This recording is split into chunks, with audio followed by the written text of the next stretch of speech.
Hey guys, tonight we're stepping into the completely unreasonable life of Joan of Arc. So before we enter a world of mud, armour, religious panic, political betrayal, and soldiers making life decisions based on prophecies from a teenager, take a moment to like the video and subscribe, but only if you genuinely enjoy these late-night journeys through history. And let me know down in the comments where you're watching from and what time it is for you tonight. It's always fascinating seeing people from around the world gathering together to relax, while learning about humanity's long history of absolute chaos. Now dim the lights, maybe turn on a fan for that soft background hum, and let's ease into tonight's journey together. The strange thing about Joan of Arc is not simply that she claimed to hear voices. Medieval Europe was already overflowing with visions, miracles, prophecies, cursed objects, holy relics, and deeply exhausted monks seeing divine signs after sleeping approximately 40 minutes per week. If a villager announced that St. Peter had appeared inside a turnip, people would not immediately dismiss it. They would probably form a committee. What made Joan deeply unsettling was how calm, specific, and aggressively confident she sounded about the whole thing. According to Joan's own testimony, the voices first appeared when she was around 13 years old in the village of Domremy. She claimed she was near her father's garden around midday when she suddenly heard a voice accompanied by a bright light. Eventually, she identified the heavenly speakers as Saint Michael, Saint Catherine, and Saint Margaret, which is a very ambitious social circle for someone whose daily responsibilities mostly involved farm work and not dying of medieval diseases. At first, the voices encouraged her to live a good Christian life, fairly normal medieval material. But then the messages escalated dramatically.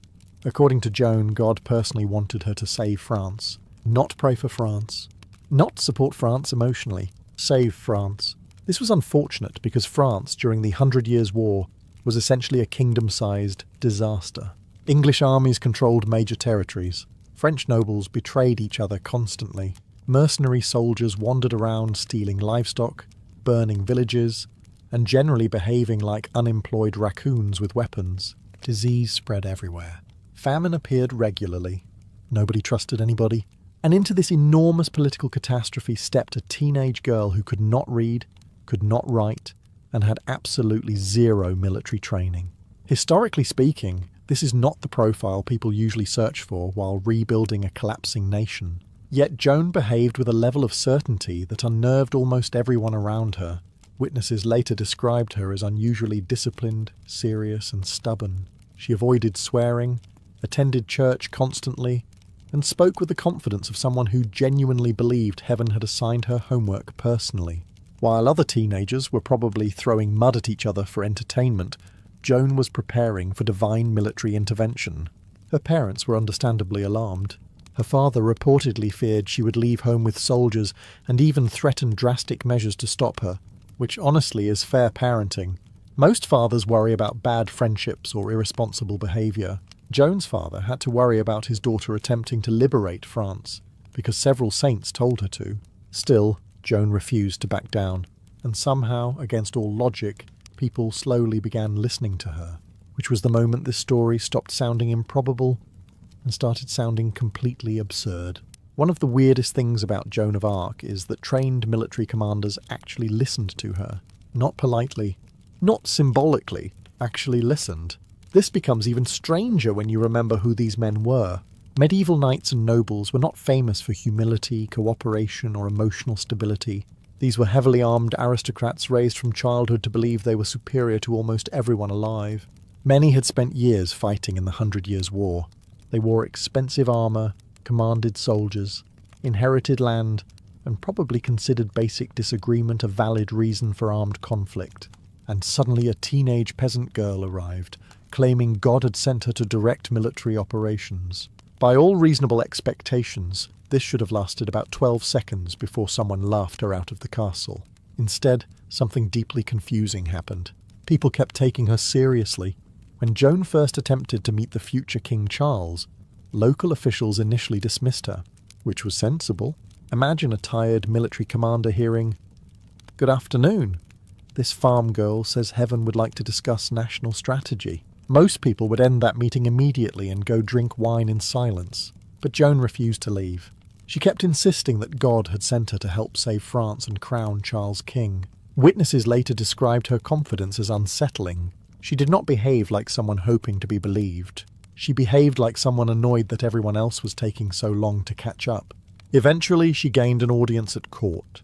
And somehow, instead of humiliating herself in front of powerful nobles, Joan impressed them. Chroniclers described how calmly and confidently she spoke, despite standing among wealthy aristocrats, bishops, and military veterans. This was a girl from a farming village walking into one of the most politically tense courts in Europe, and behaving like she had already scheduled victory for later that week. Even stranger, experienced commanders who initially doubted her slowly began respecting her presence around the army. Soldiers reportedly felt inspired by her confidence and religious devotion. Morale improved dramatically after she arrived, which probably says less about medieval military organisation and more about how catastrophically depressed France had become. And the truly bizarre part was that Joan did not even present herself like a warrior obsessed with glory. She preferred carrying her banner rather than fighting directly. She prayed constantly. She cried over wounded soldiers.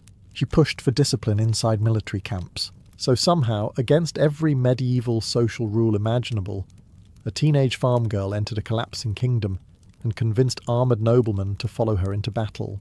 History occasionally feels less like reality and more like someone forgetting to edit the final draft. One of the most famous and suspiciously cinematic stories about Joan of Arc involves her first meeting with the future King Charles of France. And honestly, if this story appeared in a movie, critics would probably call it unrealistic. According to later accounts, when Joan finally arrived at the royal court in Chinon, Charles decided to test her, which was understandable. France at this point was collapsing politically, militarily, financially, and emotionally. The kingdom was essentially being held together by anxiety and candle wax. So naturally, the arrival of a teenage girl claiming divine guidance raised a few concerns. Charles reportedly disguised himself among the nobles gathered in the Great Hall, while placing another man on the throne to confuse her. The idea was simple. If Joan truly had divine guidance, she would identify the real king. If not, everyone could politely conclude that this entire situation had become embarrassing. Now imagine the atmosphere inside that room. Nervous courtiers, suspicious bishops, battle-worn nobles staring at a peasant girl in travel clothes after days of riding across dangerous territory. Everyone waiting to watch this teenager fail publicly so they could return to their usual hobbies of political betrayal and medieval despair. Instead, according to the story, Joan walked directly past the fake king and approached Charles immediately, not hesitantly, not after studying the room carefully. Immediately. Witnesses later claimed she bowed before him and addressed him correctly despite never having seen him before, which caused exactly the kind of uncomfortable silence you would expect when a room full of powerful men suddenly realizes the strange peasant girl might not be bluffing. Historians still debate how accurate this story is. Some believe Joan may have been secretly told what Charles looked like beforehand. Others think the event was exaggerated later for propaganda, which is fair. Medieval chroniclers occasionally treated historical accuracy the same way medieval doctors treated hygiene, as more of a loose suggestion. But even if details changed over time, the core reality remains bizarre. Joan somehow impressed Charles enough that he continued meeting with her instead of dismissing her outright. And this was not a desperate nobody. Charles was the uncrowned heir to France. His court contained experienced nobles, church officials, and advisors. These people were not supposed to hand military influence to an illiterate teenager because she had strong eye contact and confidence. Yet Joan's certainty unnerved people. She spoke as if heaven itself had already decided the outcome of events, and everyone else was simply moving too slowly, which became increasingly uncomfortable once her predictions started coming true. By the time Joan of Arc arrived near the city of Orleans, France was exhausted. The English had surrounded the city for months. Supplies were running low. Morale was collapsing. Soldiers were tired, civilians were terrified, and the future of France looked increasingly similar to a sinking cart on fire. If Orleans fell, many believed the war was basically over. And into this disaster rode a 17-year-old farm girl carrying a banner and announcing that God intended to fix everything shortly. Again, this should not have worked. Military commanders at the time were experienced professionals who understood sieges, troop movements, logistics, and the unpleasant reality that people usually die when arrows enter them at high speed. Joan understood religion, determination, and apparently the terrifying power of absolute confidence. Yet before major victories occurred, Joan repeatedly claimed the siege would soon be broken. She spoke about victory as if it had already happened, not hopefully, certainty. This deeply unnerved people around her. Imagine being an exhausted French soldier who has spent months watching friends die while food disappears and enemy banners surround the city. Then a teenage girl arrives and basically says, "Good news. Heaven has reviewed the situation." And somehow, morale improved. Witnesses described soldiers becoming energized by Joan's presence. Civilians celebrated her arrival. Commanders who initially doubted her slowly began following her advice more seriously, which probably felt humiliating for older nobles who had spent decades training for warfare only to be outperformed emotionally by a teenager with divine enthusiasm. Even stranger, Joan insisted on aggressive action while many commanders preferred caution. She pushed troops forward repeatedly during attacks against English fortifications. During one assault, she was struck by an arrow in the shoulder or neck area, depending on the account. Most normal people would consider this an excellent opportunity to retire permanently.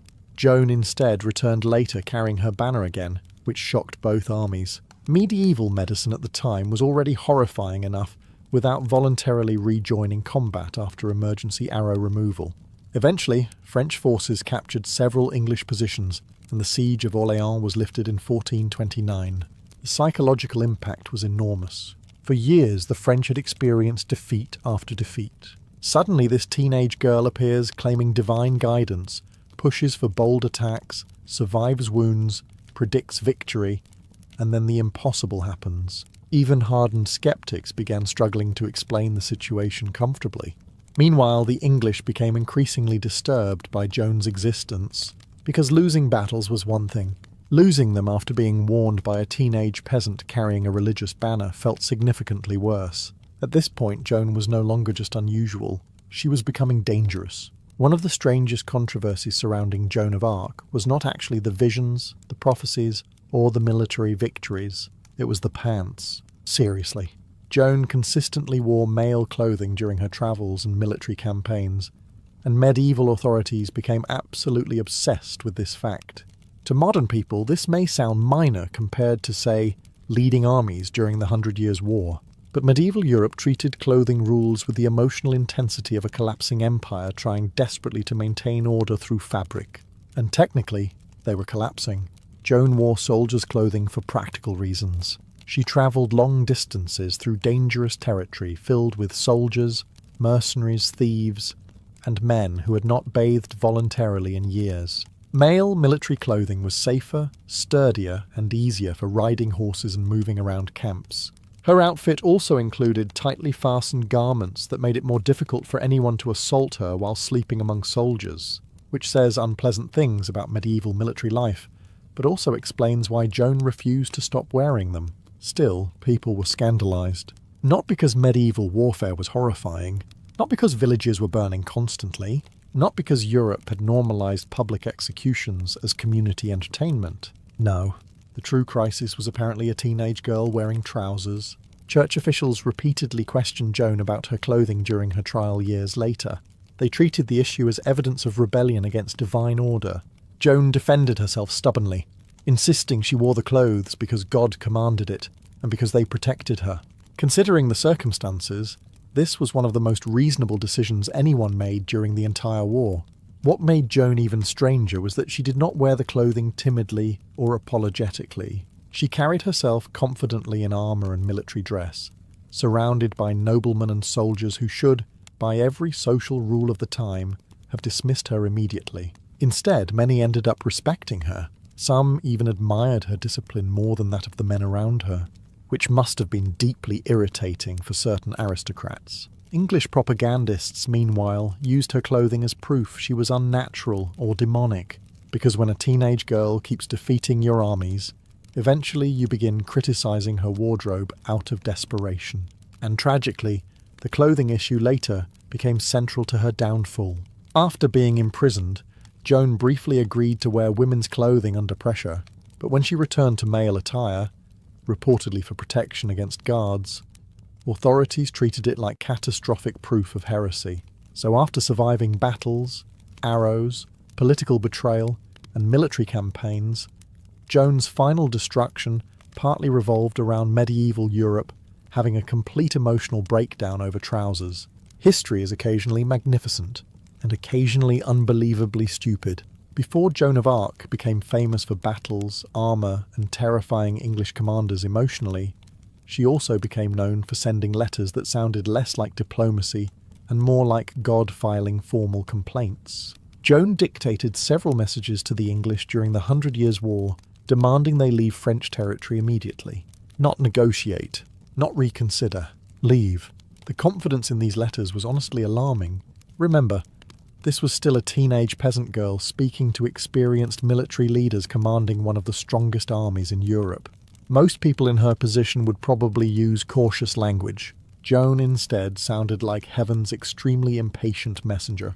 In one famous letter, she warned the English to surrender occupied towns and return to England peacefully, or face devastating consequences. She referred to herself as the Maid, and repeatedly claimed she acted under divine authority. The overall tone was essentially, God has reviewed your behaviour and would like you removed from France immediately. Imagine being an English commander, already exhausted from years of warfare, poor supplies, mud, disease, and constant anxiety, only to receive a letter from a teenager informing you that heaven itself is disappointed in you personally. English soldiers reportedly mocked her at first. Some laughed at the letters openly, others insulted her and called her names, which felt reasonable right up until French victories started happening.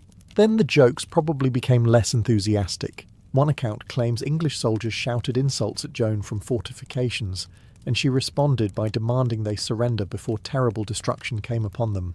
Medieval warfare was already stressful enough without adding prophetic teenage intimidation to the schedule. The truly strange part is how seriously some people began taking these warnings after Orléans.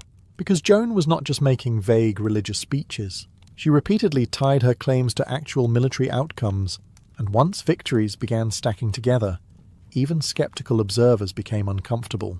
To the French, Joan increasingly looked chosen by God. To the English, she increasingly looked supernatural.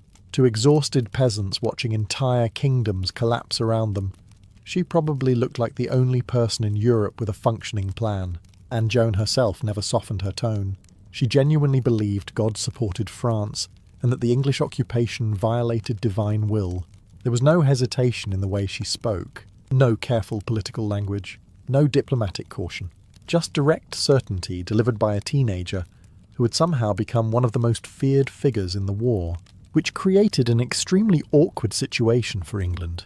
Because losing battles to France was one thing, losing them while being publicly scolded by a farm girl claiming heavenly approval was considerably more humiliating. By this point in the story, Joan of Arc had already heard heavenly voices, terrified nobles, inspired armies, and sent threatening letters to England with the confidence of someone who believed God personally handled her scheduling. Naturally, things became even more ridiculous. During several military campaigns, Joan repeatedly placed herself near active fighting, instead of remaining safely behind the lines like most important leaders preferred. This was incredibly dangerous because medieval warfare was less honourable combat and more industrial-scale confusion involving mud, screaming, and objects flying toward your face unexpectedly. At one point during the Loire campaign, Joan reportedly survived artillery fire astonishingly close to her position. Now medieval cannons were not especially accurate, but they were absolutely capable of turning human beings into unpleasant historical footnotes. The introduction of gunpowder weapons had already begun transforming warfare into something louder, smokier, and significantly more terrifying, and Joan kept walking directly into it. Witnesses repeatedly described her carrying her banner near the front lines where arrows, stones, bolts, and cannon fire regularly struck. This deeply alarmed commanders around her because, unlike today, there were no helmets with safety certifications or medical helicopters waiting nearby. Medieval battlefield healthcare mostly consisted of someone removing the damaged limb while praying intensely. What unsettled soldiers was Joan's apparent lack of fear. That does not mean she enjoyed battle. In fact, accounts suggest she hated bloodshed and often cried over dead or wounded soldiers afterward. But during combat itself, she behaved with frightening determination. Several witnesses later said her courage inspired troops to keep advancing even when attacks seemed hopeless, which sounds heroic, until you remember everyone around her was probably wondering whether this teenager understood basic human mortality at all. One story describes Joan calmly continuing operations despite nearby artillery explosions, terrifying experienced soldiers. Another account mentions troops believing she was somehow protected by divine favour because she survived situations where others expected her to die. Medieval armies were extremely superstitious already, so watching a teenage girl repeatedly survive frontline combat while predicting victories did not exactly calm anyone down. Meanwhile, English forces became increasingly obsessed with the idea that Joan might be using sorcery or demonic power, which, to be fair, was easier emotionally than admitting their armies kept struggling against a teenager with a banner and terrifying self-confidence. And Joan never acted like a celebrity or conqueror afterward. She still attended Mass constantly, prayed obsessively, and insisted her victories came from God rather than herself, which somehow made her even stranger, because medieval Europe understood arrogant military leaders perfectly well. A humble one claiming direct communication with heaven was much harder to process. At first, English commanders treated Joan of Arc like a joke, which was understandable. A teenage peasant girl claiming saints spoke to her and promising divine victory did not exactly sound like the collapse of English military dominance. It sounded more like the beginning of a village rumour involving goats and religious panic. But after several French victories, the mood changed dramatically, because now this strange girl was no longer simply talking, she was winning, and medieval people had a very limited number of explanations available when reality became uncomfortable. Usually those explanations included God, demons, witchcraft, curses, astrology, or someone angered heaven somehow. Scientific military analysis was not exactly thriving while soldiers were busy dying from arrows and infected splinters. The English increasingly began describing Joan as supernatural. Some called her a witch. Others claimed she used sorcery or demonic powers. Rumours spread that she carried enchanted objects or received magical guidance, which was ironic considering Joan herself constantly insisted her victories came from God and spent most of her free time praying aggressively.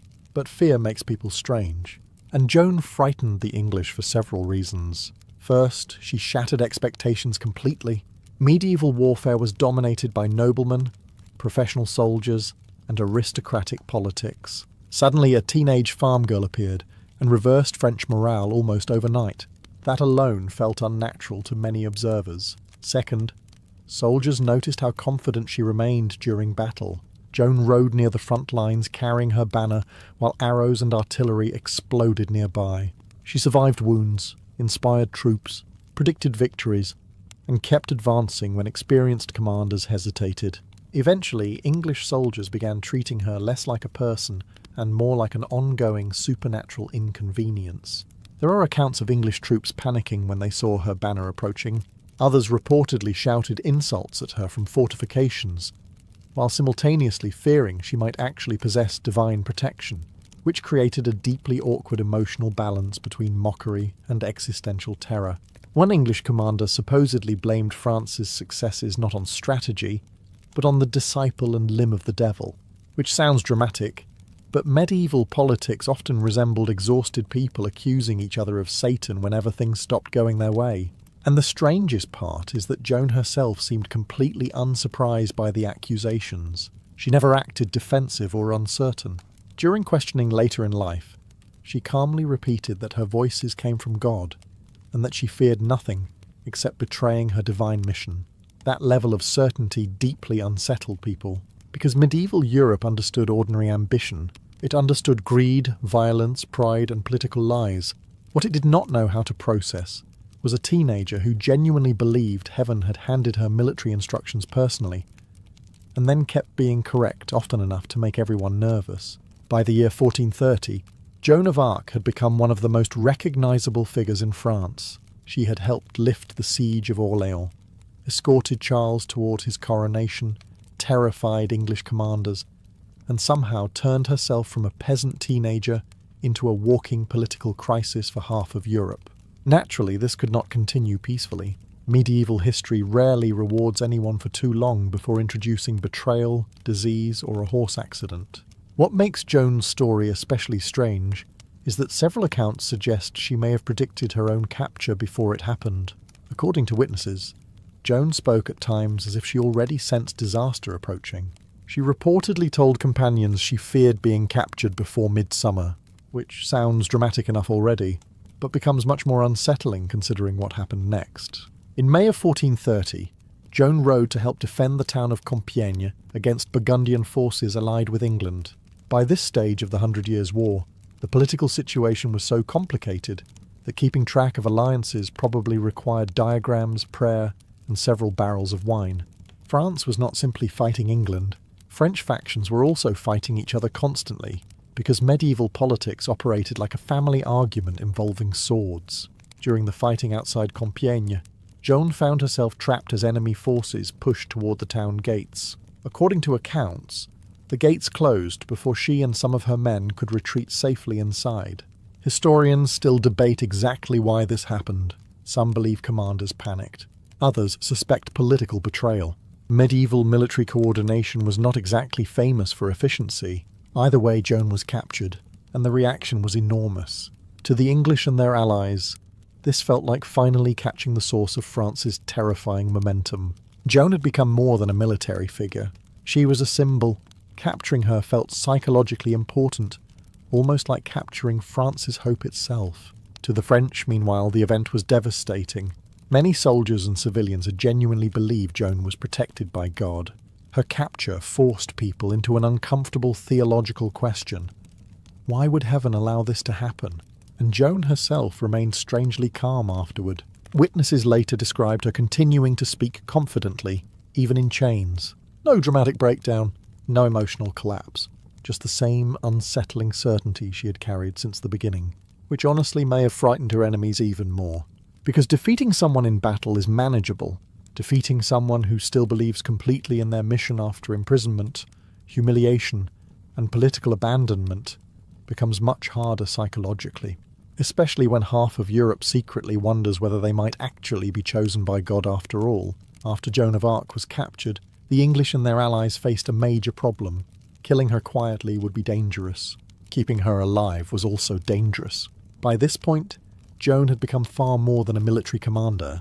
To many French people, she looked divinely chosen. Rumours surrounded her everywhere. Soldiers admired her. Civilians talked about her like a miracle wrapped in armour. If the English simply executed her as a prisoner of war, she might become an even larger symbol afterward. So instead, authorities decided to destroy her reputation first. This led to one of the strangest courtroom dramas in medieval history. Joan was placed on trial for heresy in the city of Rouen. Officially, church authorities claimed they wanted to examine her religious claims fairly. Unofficially, everyone already knew the political outcome desired by the English. The entire process had the subtle neutrality of a wolf applying for a sheep management position. And yet, despite being an illiterate teenage peasant surrounded by trained theologians, bishops, and legal experts, Joan performed shockingly well during questioning. This deeply irritated the court.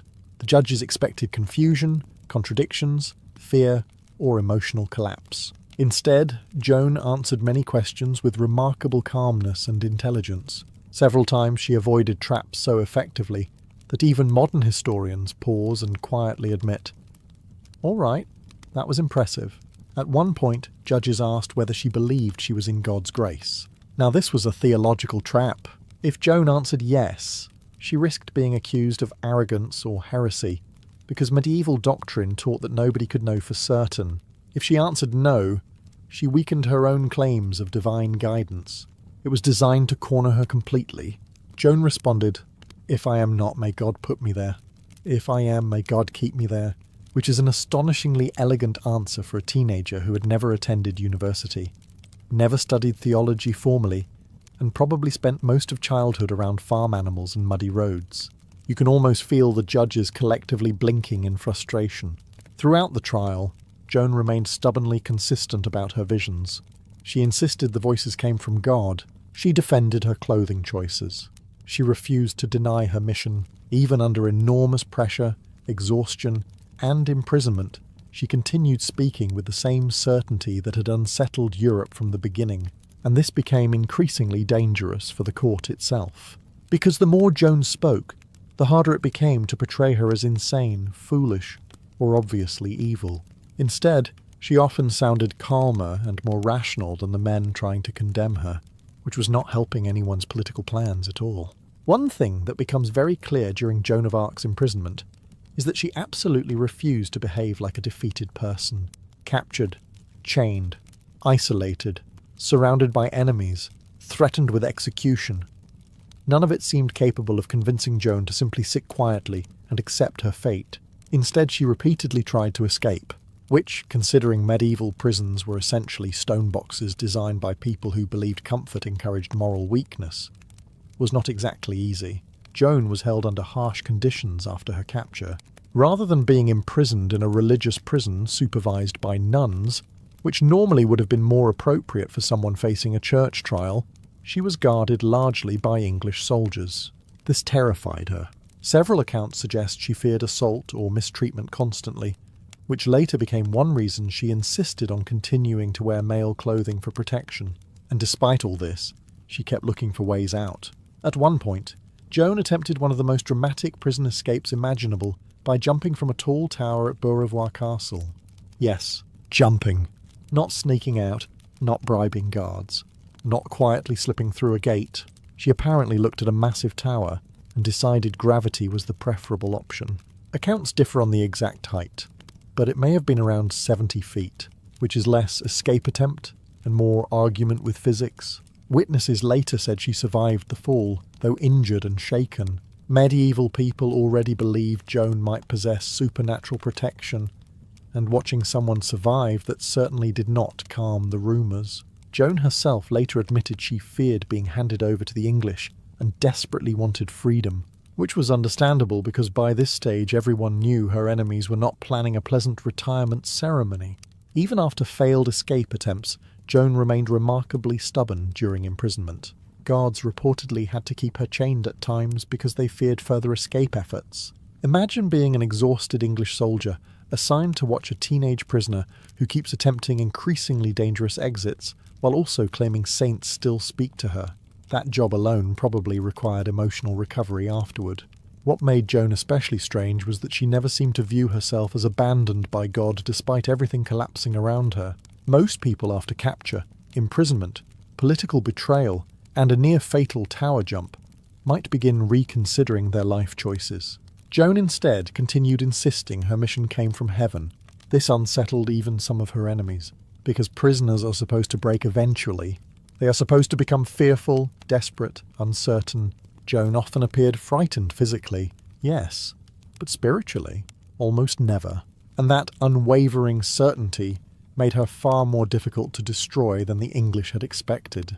By the time Joan of Arc's trial reached its later stages, the situation had become deeply exhausting, both physically and psychologically. Joan had spent months imprisoned, interrogated, threatened, humiliated, and surrounded by hostile authorities determined to break her. She was still a teenager.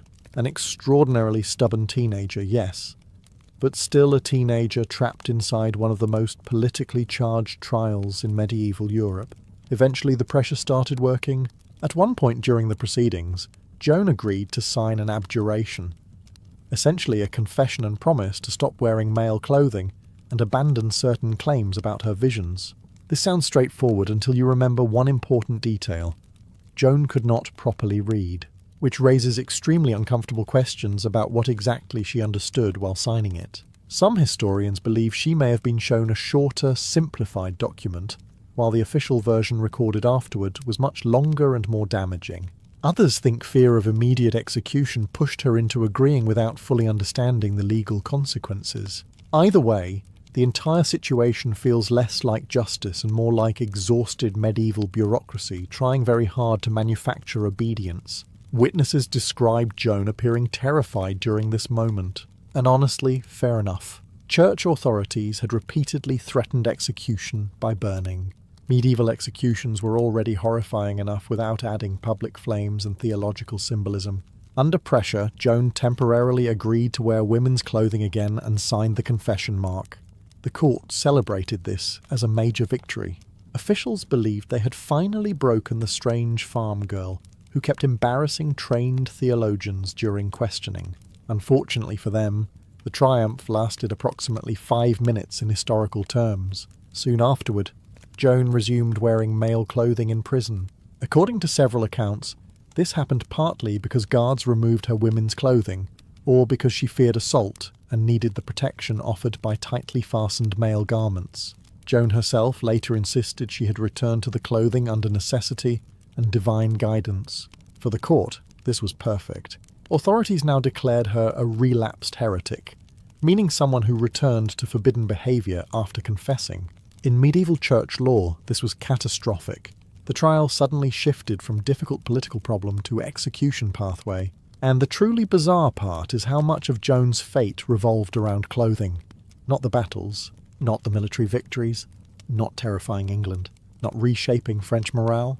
Trousers. History occasionally feels like humanity accidentally prioritising the wrong issue with astonishing confidence. Still, even after signing the confession and facing execution, Joan returned to the same thing that had terrified Europe from the beginning: absolute certainty. She once again declared that her voices came from God, and at that moment, everyone understood how this story was going to end. By the spring of 1431, Joan of Arc's fate was effectively decided. The trial was over. The political machinery had done its work. England and its allies no longer viewed Joan merely as a military enemy. She had become something much more dangerous, a symbol people believed in. And symbols are difficult to imprison quietly.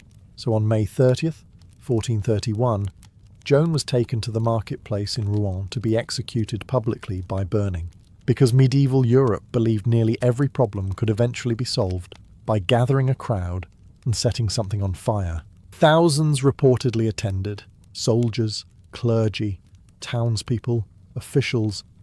Everyone wanted to witness the fall of the strange teenage girl who had terrified armies and embarrassed nobles. Public executions during this period were treated with horrifying normality. People gathered the way modern crowds gather for concerts or sporting events, except with significantly more smoke and existential dread. Joan was only 19 years old. That fact becomes increasingly disturbing the longer you think about it. 19. At an age when most modern people are still struggling to answer emails professionally, Joan had already led armies, changed the course of a war, survived battles, endured imprisonment, and become the centre of one of Europe's most famous trials. Witnesses later described Joan asking for a cross before the execution began. An English soldier supposedly fashioned a small cross from wood and handed it to her, which she kissed and held during her final moments. Another cross was reportedly brought from a nearby church so she could see it while tied to the stake. And even here, Joan apparently remained remarkably composed. Frightened, yes. Witnesses said she cried and called upon Jesus repeatedly. But she still insisted her voices came from God. She never fully abandoned the claim that had defined her entire life. This unsettled many people present. Some spectators reportedly wept during the execution. Even a few English officials later expressed guilt or discomfort afterward. One English soldier supposedly said they feared they had burned a holy person, which is not exactly the emotional reaction governments hope for after public executions. And then came one of the strangest details of all. According to later accounts, executioners burned Joan multiple times because authorities feared people might collect relics from her remains. Medieval Europe loved relics with alarming enthusiasm. If someone even vaguely saintly died nearby, there was always a risk someone would attempt to preserve bones, ashes, clothing, or occasionally disturbingly small body fragments. Humanity has always processed grief in wonderfully unsettling ways. So Joan died publicly, violently, and politically. But instead of ending her influence, the execution only transformed her into something even larger, a legend. The truly bizarre thing about Joan of Arc's story is that after spending months declaring her a dangerous heretic, Europe slowly began realizing they may have made an absolutely catastrophic mistake, which must have been awkward. Because once Joan was dead, the political situation started changing rapidly.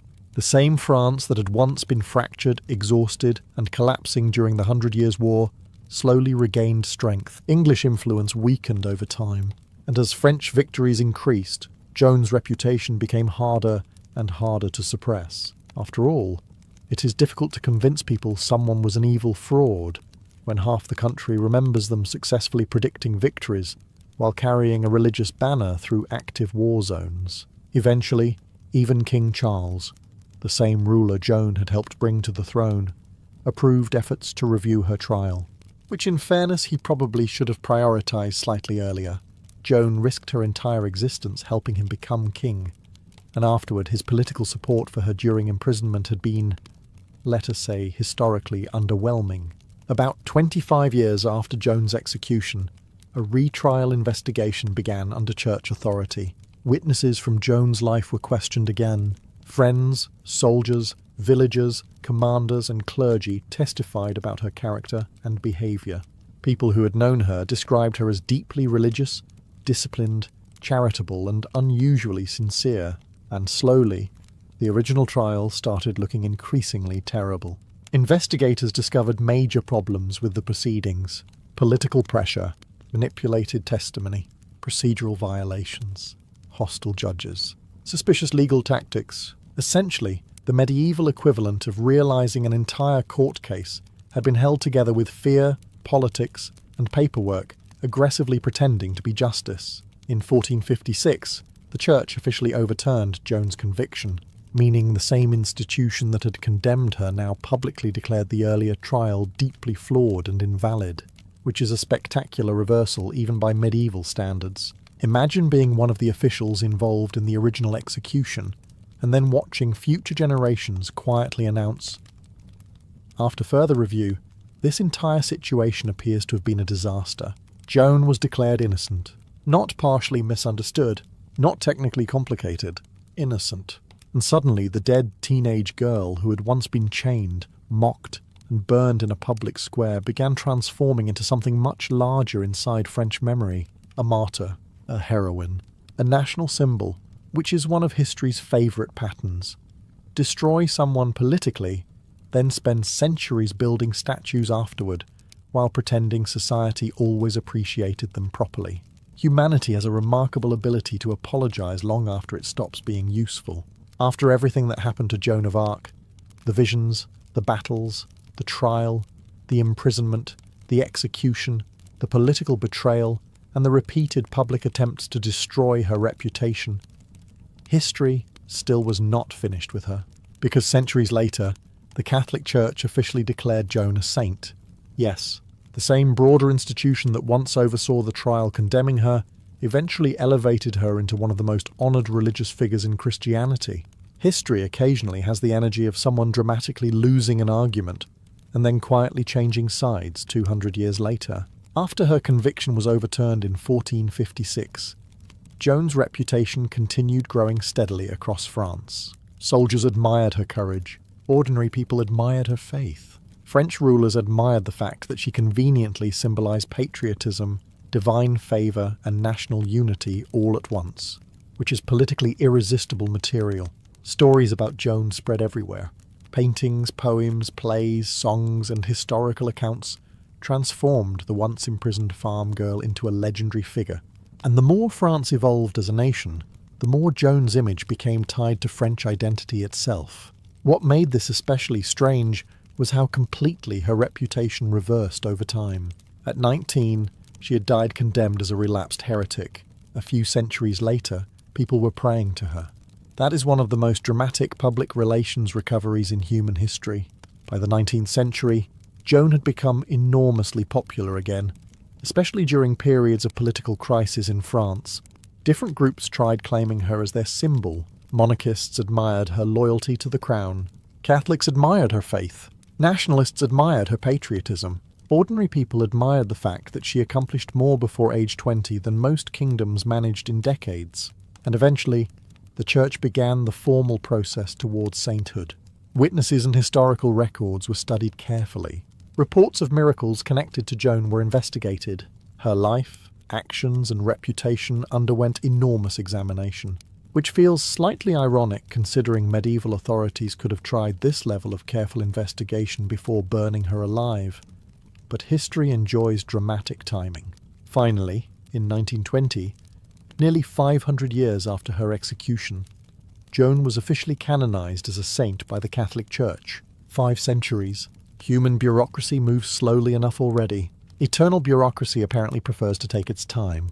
Today, Joan of Arc remains one of the most famous women in history. A teenage farm girl who claimed saints spoke to her ended up changing a war, terrifying armies, surviving one of history's most infamous trials, and becoming a saint centuries after execution. And honestly, if someone invented this story completely from scratch, people would probably call it unrealistic. Yet somehow, every bizarre part of it really happened. The first sign was usually the sound of horses long before anyone saw the riders themselves. A village somewhere in the Balkans would still be half asleep. Smoke drifted from chimneys. Chickens wandered around with the confidence of tiny emperors. Old men complained about taxes while doing absolutely nothing to improve the situation. Then someone standing near the edge of the road would notice movement in the distance. Ottoman officials were arriving again, and suddenly the entire mood of the village changed.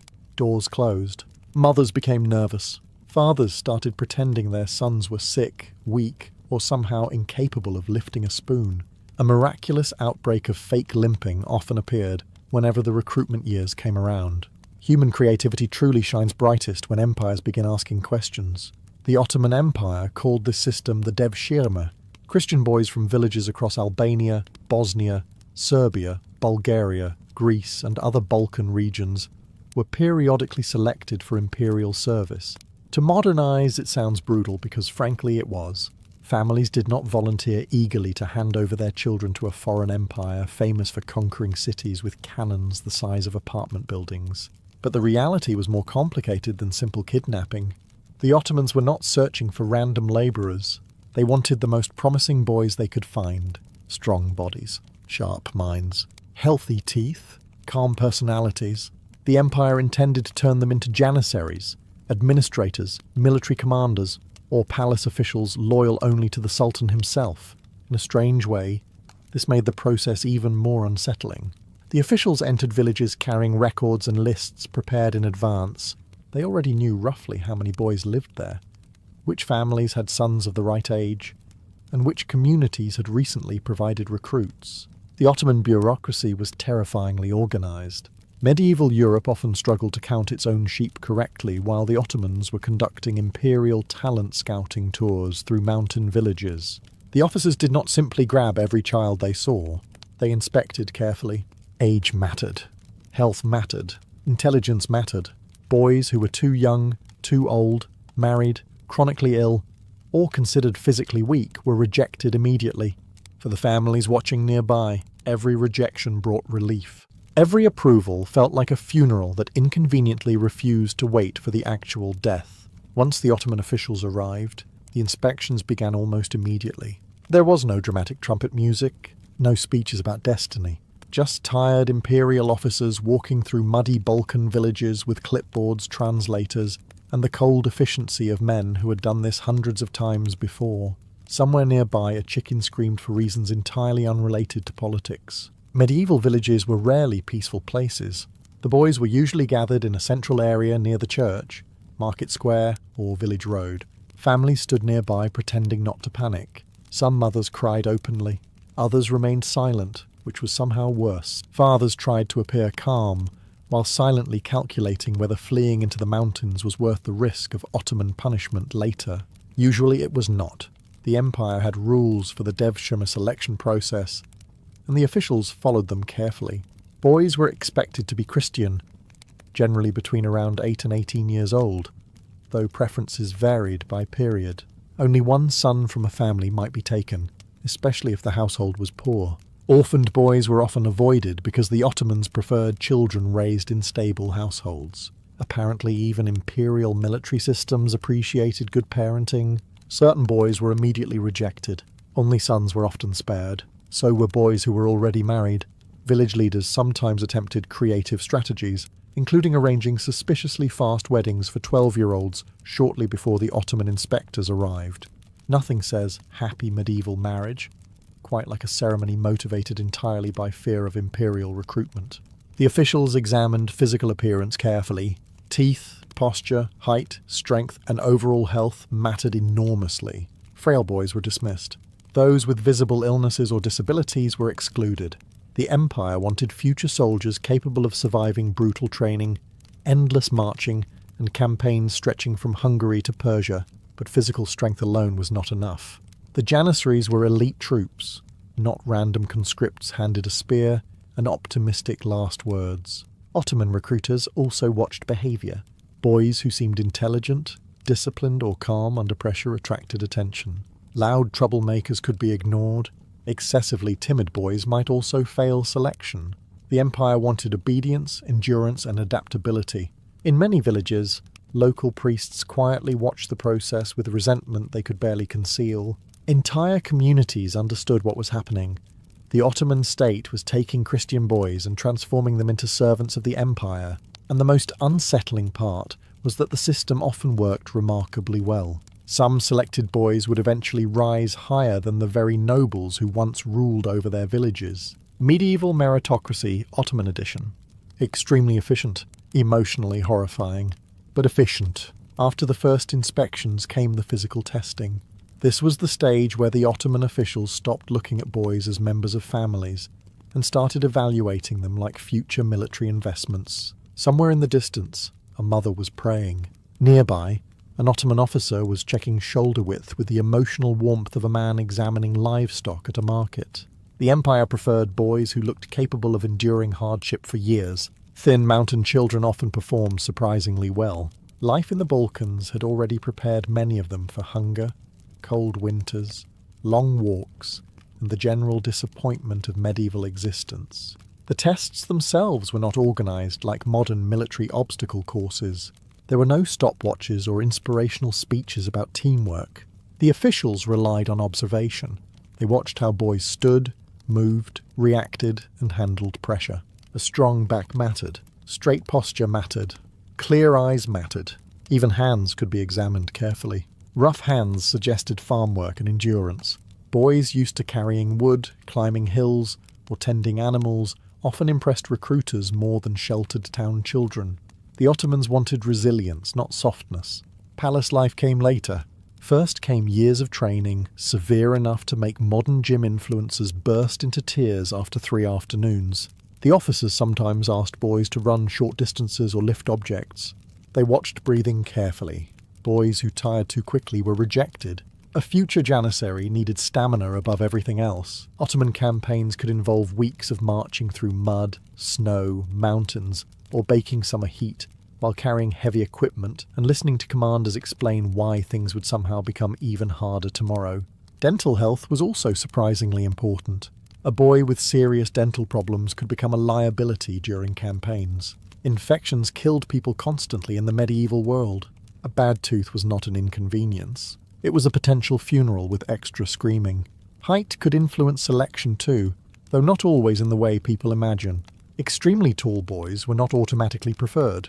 The Ottomans often valued balanced proportions, agility and durability over sheer size. They were building disciplined infantry, not recruiting giants for a travelling circus. Meanwhile, the villagers watched every movement anxiously. Each time an official nodded approvingly toward a boy, parents felt their stomachs drop. A compliment from an Ottoman recruiter was not good news for the family receiving it. Your son had just been identified as valuable property of the Empire. A career opportunity, technically, just not the kind discussed around a peaceful family dinner. Once the selections were finished, the atmosphere in the village changed completely. The inspections were over. The decisions had been made. Now came the part everyone dreaded most: separation. The chosen boys were gathered together under the supervision of Ottoman guards and officials, while families stood nearby trying to absorb what had just happened. Some mothers clung to their sons desperately. Others became strangely quiet, staring at the ground as if refusing to look directly at reality might somehow delay it. Fathers often attempted dignity. though medieval dignity usually collapsed after the second crying child. The boys themselves reacted differently. Some were terrified, others looked confused. A few even seemed curious about the strange empire that had suddenly entered their village and declared them valuable. Children adapt quickly to shocking situations. History unfortunately gave them plenty of practice. The Ottoman officials, meanwhile, remained disciplined and methodical.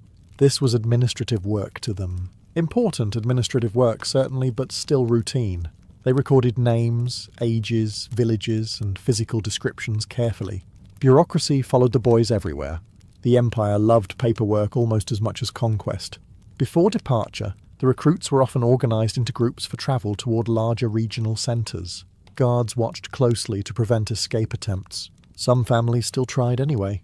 There are many historical stories of parents hiding sons in forests, disguising them as girls, or bribing local officials. Human beings have always been remarkably inventive when governments arrive demanding their children. Occasionally resistance turned violent, but isolated villages rarely had much chance against Ottoman authority.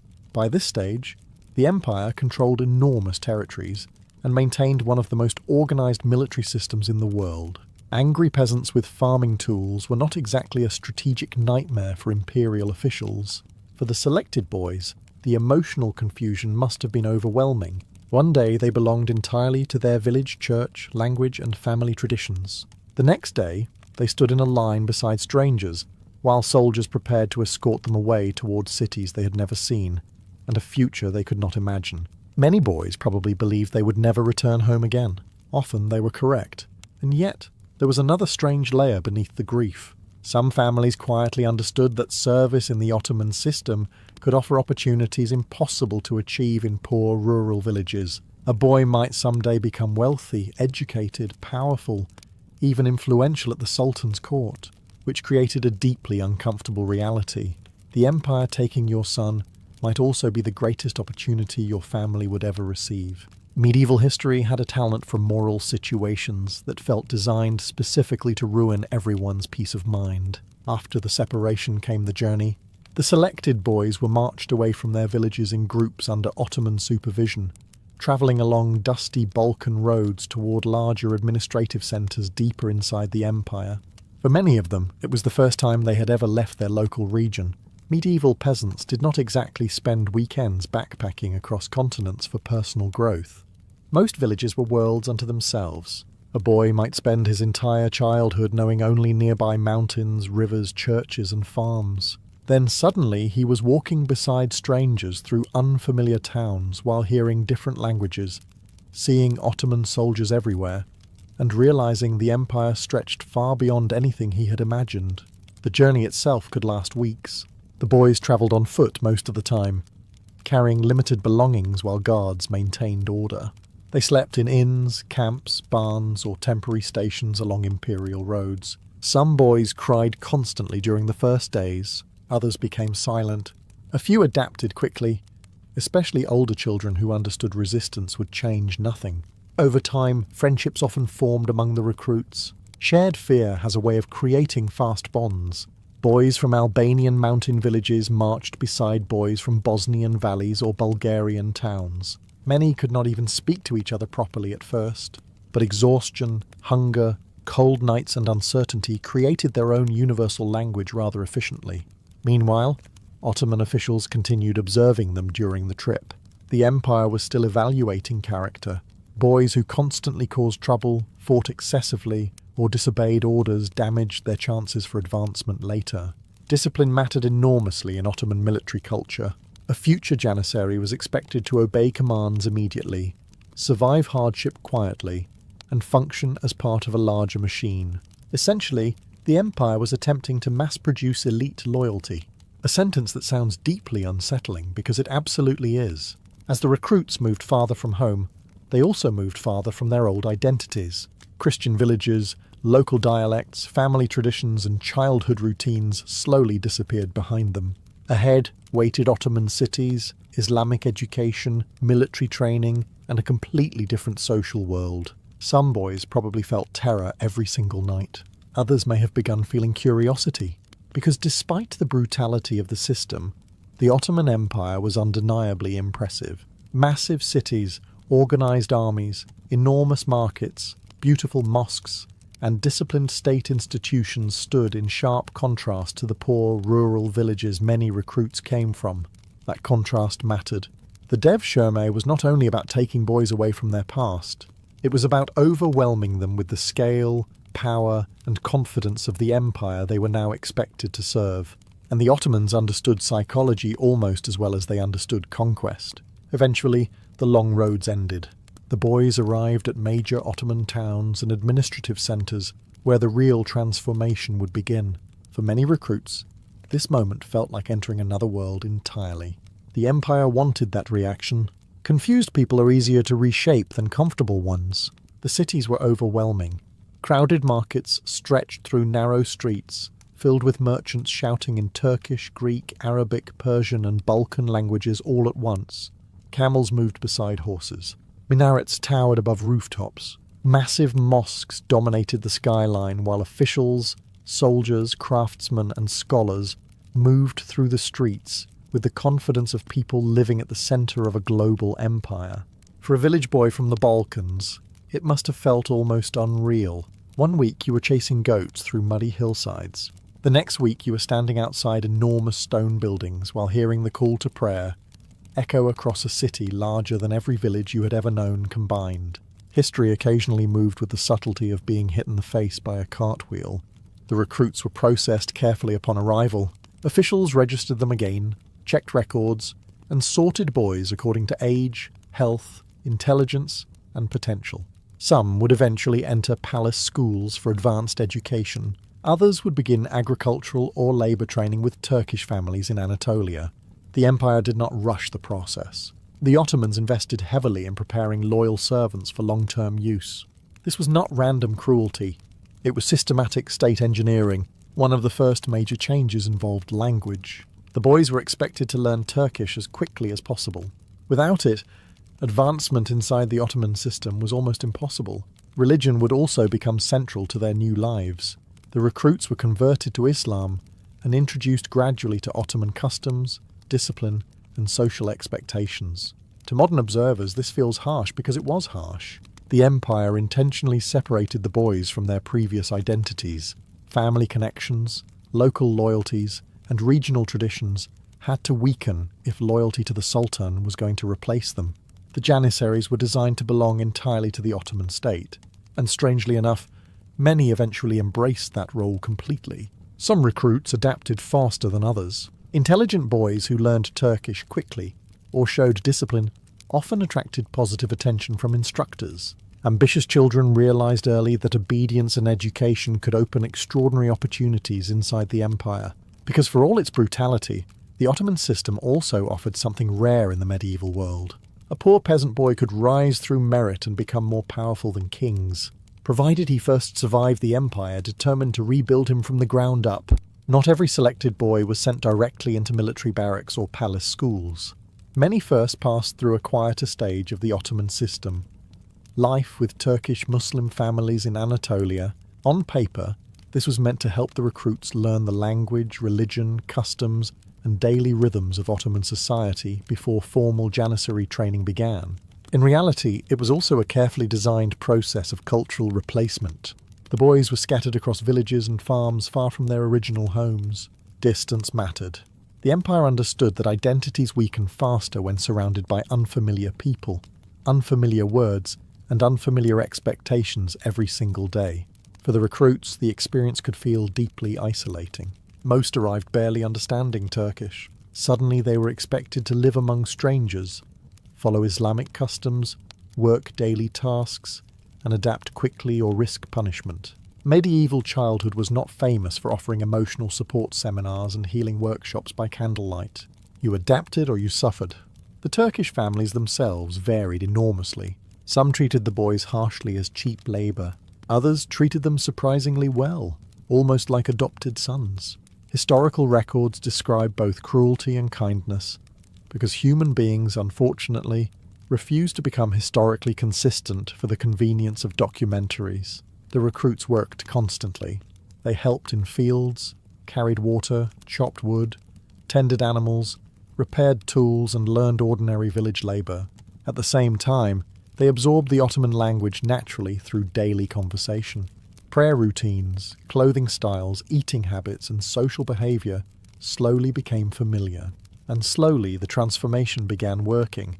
A Balkan Christian boy who had once spoken only Albanian, Serbian, Greek, or Bulgarian now started thinking in Turkish phrases. He learned Islamic prayers. He learned Ottoman manners. His old village life began feeling distant, almost dreamlike. This stage could last years. The empire preferred gradual reshaping instead of immediate forced militarization. By the time many recruits entered official Janissary institutions, they were already partially integrated into Ottoman culture. Smart strategy, honestly. Slightly terrifying strategy, but smart. The boys who adapted well often received positive reports from local supervisors. Discipline, intelligence, physical endurance, and willingness to learn all improved future prospects. The empire was constantly filtering for talent, because the Ottomans were not simply building soldiers. They were building administrators, commanders, engineers, palace officials, governors, and elite guards loyal directly to the Sultan. Some recruits would eventually help rule provinces far larger than the villages they originally came from. A rather dramatic career change for children who once spent afternoons chasing sheep through muddy Balkan hillsides. After years of preparation, language learning, labour, and cultural adaptation, the most promising boys finally entered formal Janissary training. This was where childhood ended completely. The recruits entered a world built around discipline, obedience, routine, and absolute loyalty to the Ottoman state.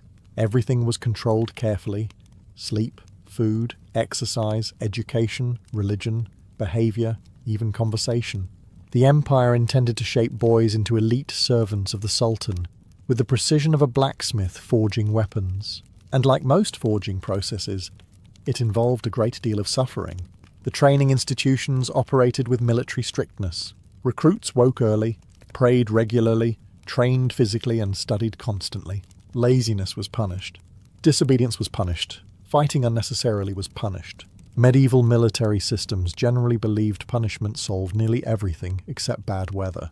The boys learned weapons training slowly and methodically. Archery, swordsmanship, marching, formation discipline, and endurance exercises became part of daily life.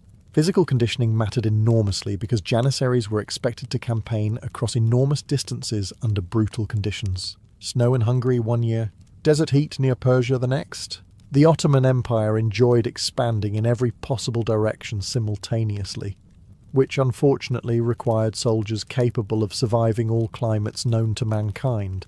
But military skill alone was not enough. The Janissaries were elite troops, and elite troops required education. Recruits also studied reading, writing, religion, law, Ottoman administration, and court etiquette depending on their talents. The smartest boys could eventually move into palace schools or administrative service instead of frontline military roles. That possibility changed everything. For poor Balkan recruits, the Ottoman system offered opportunities unimaginable back home. A peasant child who might have spent his entire life farming rocky hillsides could now rise into the highest levels of imperial power through merit, discipline, and intelligence, which created one of history's strangest contradictions. The same system that tore children away from their families also produced some of the most educated and powerful men in the empire. Many recruits embraced the Janissary identity fiercely over time. Brotherhood became central to their lives. Shared hardship created loyalty not only to the Sultan but also to each other. The corps developed strict traditions, rituals, and pride. To become a Janissary was to belong to something larger than yourself. Of course, belonging also meant surrendering nearly everything from your former life. Your language changed. Your religion changed. Your identity changed. And somewhere far away in a Balkan village, parents sometimes wondered whether the son they lost years earlier still remembered them at all. By the end of the process, the boys taken from Balkan villages years earlier were often almost unrecognizable. The frightened children who once stood beside crying mothers during village inspections had become Janissaries. Disciplined soldiers of the Ottoman Empire, loyal to the Sultan above all else. The transformation was one of the most ambitious social engineering systems of the medieval world, and disturbingly effective. The Janissaries eventually grew into one of the most feared military forces on earth. European armies respected them, enemies feared them. Ottoman sultans relied on them heavily during wars, palace politics, and imperial expansion. These former village boys marched into battles across Hungary, the Middle East, North Africa, and the Mediterranean carrying the empire's banners. Some rose even higher. A few recruits advanced beyond military service into palace administration or government leadership. Grand viziers, governors, diplomats, admirals, and high-ranking officials sometimes emerged from the Devshirme system. Incredibly, boys born into poor Christian farming families could eventually wield power over territories larger than entire European kingdoms. The Ottoman Empire cared far less about noble birth than many medieval states. Competence mattered. Loyalty mattered. Results mattered. Naturally, this occasionally shocked European aristocrats, who believed leadership should remain a hereditary hobby, practiced mainly by cousins with impressive hats. But the transformation came with a cost. The recruits were expected to abandon old loyalties permanently. Most converted fully to Islam.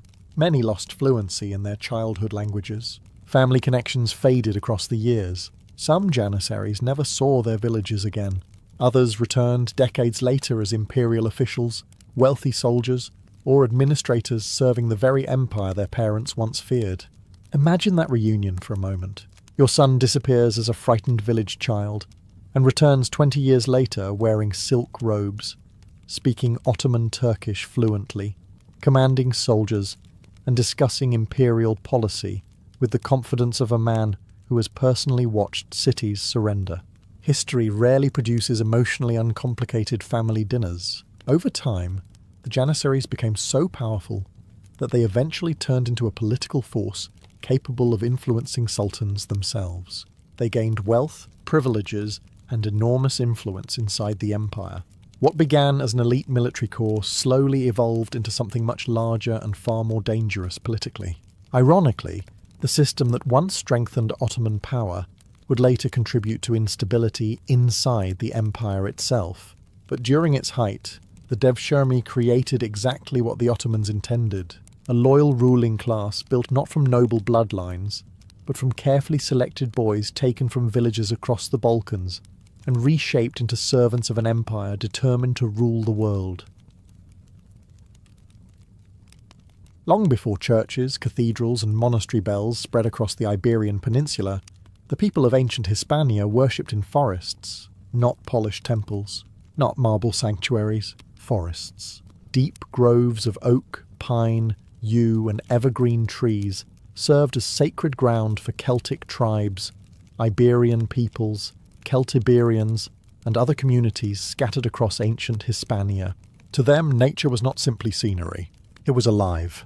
Rivers carried spirits, mountains watched over tribes, storms revealed the moods of gods, and certain groves were believed to hold divine power so ancient that even speaking too loudly inside them felt dangerous. Honestly, if you walked into a silent forest at night lit only by firelight and distant chanting, you would probably start respecting the trees too. These sacred groves were often located far from ordinary settlements. Some stood near springs or rivers believed to possess healing qualities. Others rested high in misty hills where priests and tribal leaders conducted rituals tied to fertility, harvests, warfare, and seasonal change. The locations themselves mattered deeply. A sacred grove was not chosen randomly because someone thought, "This patch of trees has excellent spiritual branding potential." The gods were believed to already live there. Many tribes forbade hunting, cutting wood, or farming inside these spaces. Ancient writers later claimed some groves inspired fear even during daylight. Massive trees blocked sunlight overhead while roots twisted across damp ground beneath thick moss and fallen leaves. The forests must have felt endless to people living in a world without electric light, paved roads, or reassuring signs explaining where the parking area was located. At certain times of year, entire communities gathered there for rituals. Torches flickered through the darkness while priests prepared offerings beside fires. Villagers brought grain, wine, animals, jewellery, weapons, or crafted objects to present to local gods and ancestral spirits. Drums echoed between the trees. Smoke drifted upward through the branches. Children stood silently beside their parents, watching ceremonies they barely understood, but would someday pass to their own families. Because memory mattered enormously in ancient Hispania, most traditions were carried orally through generations. Songs, prayers, rituals, and sacred stories survived because elders repeated them constantly during festivals and ceremonies. If someone forgot part of a ritual, an older priest was usually nearby to glare at them with the exhausted disappointment of a man protecting centuries of tradition from human incompetence. And for many communities across Hispania, these groves were more than religious sites. They were the centre of tribal identity itself. The sacred rituals of ancient Hispania followed the rhythm of the seasons. Life depended entirely on nature, so religion did too. Harvests, rain, winter survival, animal migrations, fertility, and the movement of the sun shaped nearly every festival celebrated across the peninsula. If the crops failed, people starved. If storms destroyed fields, entire villages suffered. Naturally, ancient communities became extremely interested in keeping supernatural forces reasonably satisfied, which meant festivals were not optional entertainment. They were survival strategies with drums. During spring, many tribes celebrated ceremonies connected to renewal and fertility. Villagers gathered near sacred groves or rivers, bringing flowers, grain, milk, and wine as offerings to local gods associated with growth and abundance. Fires were lit to symbolize returning warmth after winter. Young people danced through the night while musicians played flutes, horns, and drums beneath the trees. Some rituals probably looked beautiful. Others probably looked deeply alarming to Roman visitors trying to process why half a mountain village was singing around a bonfire at midnight, while priests threw offerings into a river. Summer festivals often honoured the sun and agricultural prosperity. In farming regions, ceremonies were held before harvests began, asking the gods for protection over crops and livestock. Large communal feasts followed sacrifices, with entire tribes gathering to eat roasted meat, drink fermented beverages, and exchange stories, songs, and alliances. Religion and politics blended together constantly. A tribal leader proving generosity during a sacred feast strengthened his authority just as much as winning battles. Nothing improved your reputation in the ancient world quite like feeding several hundred people while claiming divine approval at the same time. Kings and priests discovered this strategy very early, and humanity unfortunately never stopped using it. Autumn rituals carried a darker atmosphere.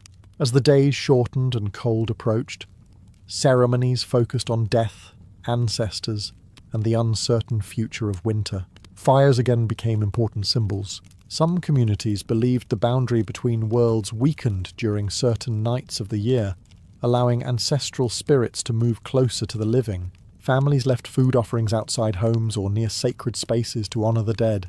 Then came winter, the hardest season in ancient Hispania. Food became scarcer. Storms isolated villages. Illness spread easily. Midwinter festivals therefore centred around endurance, purification, and the hope that light would eventually return.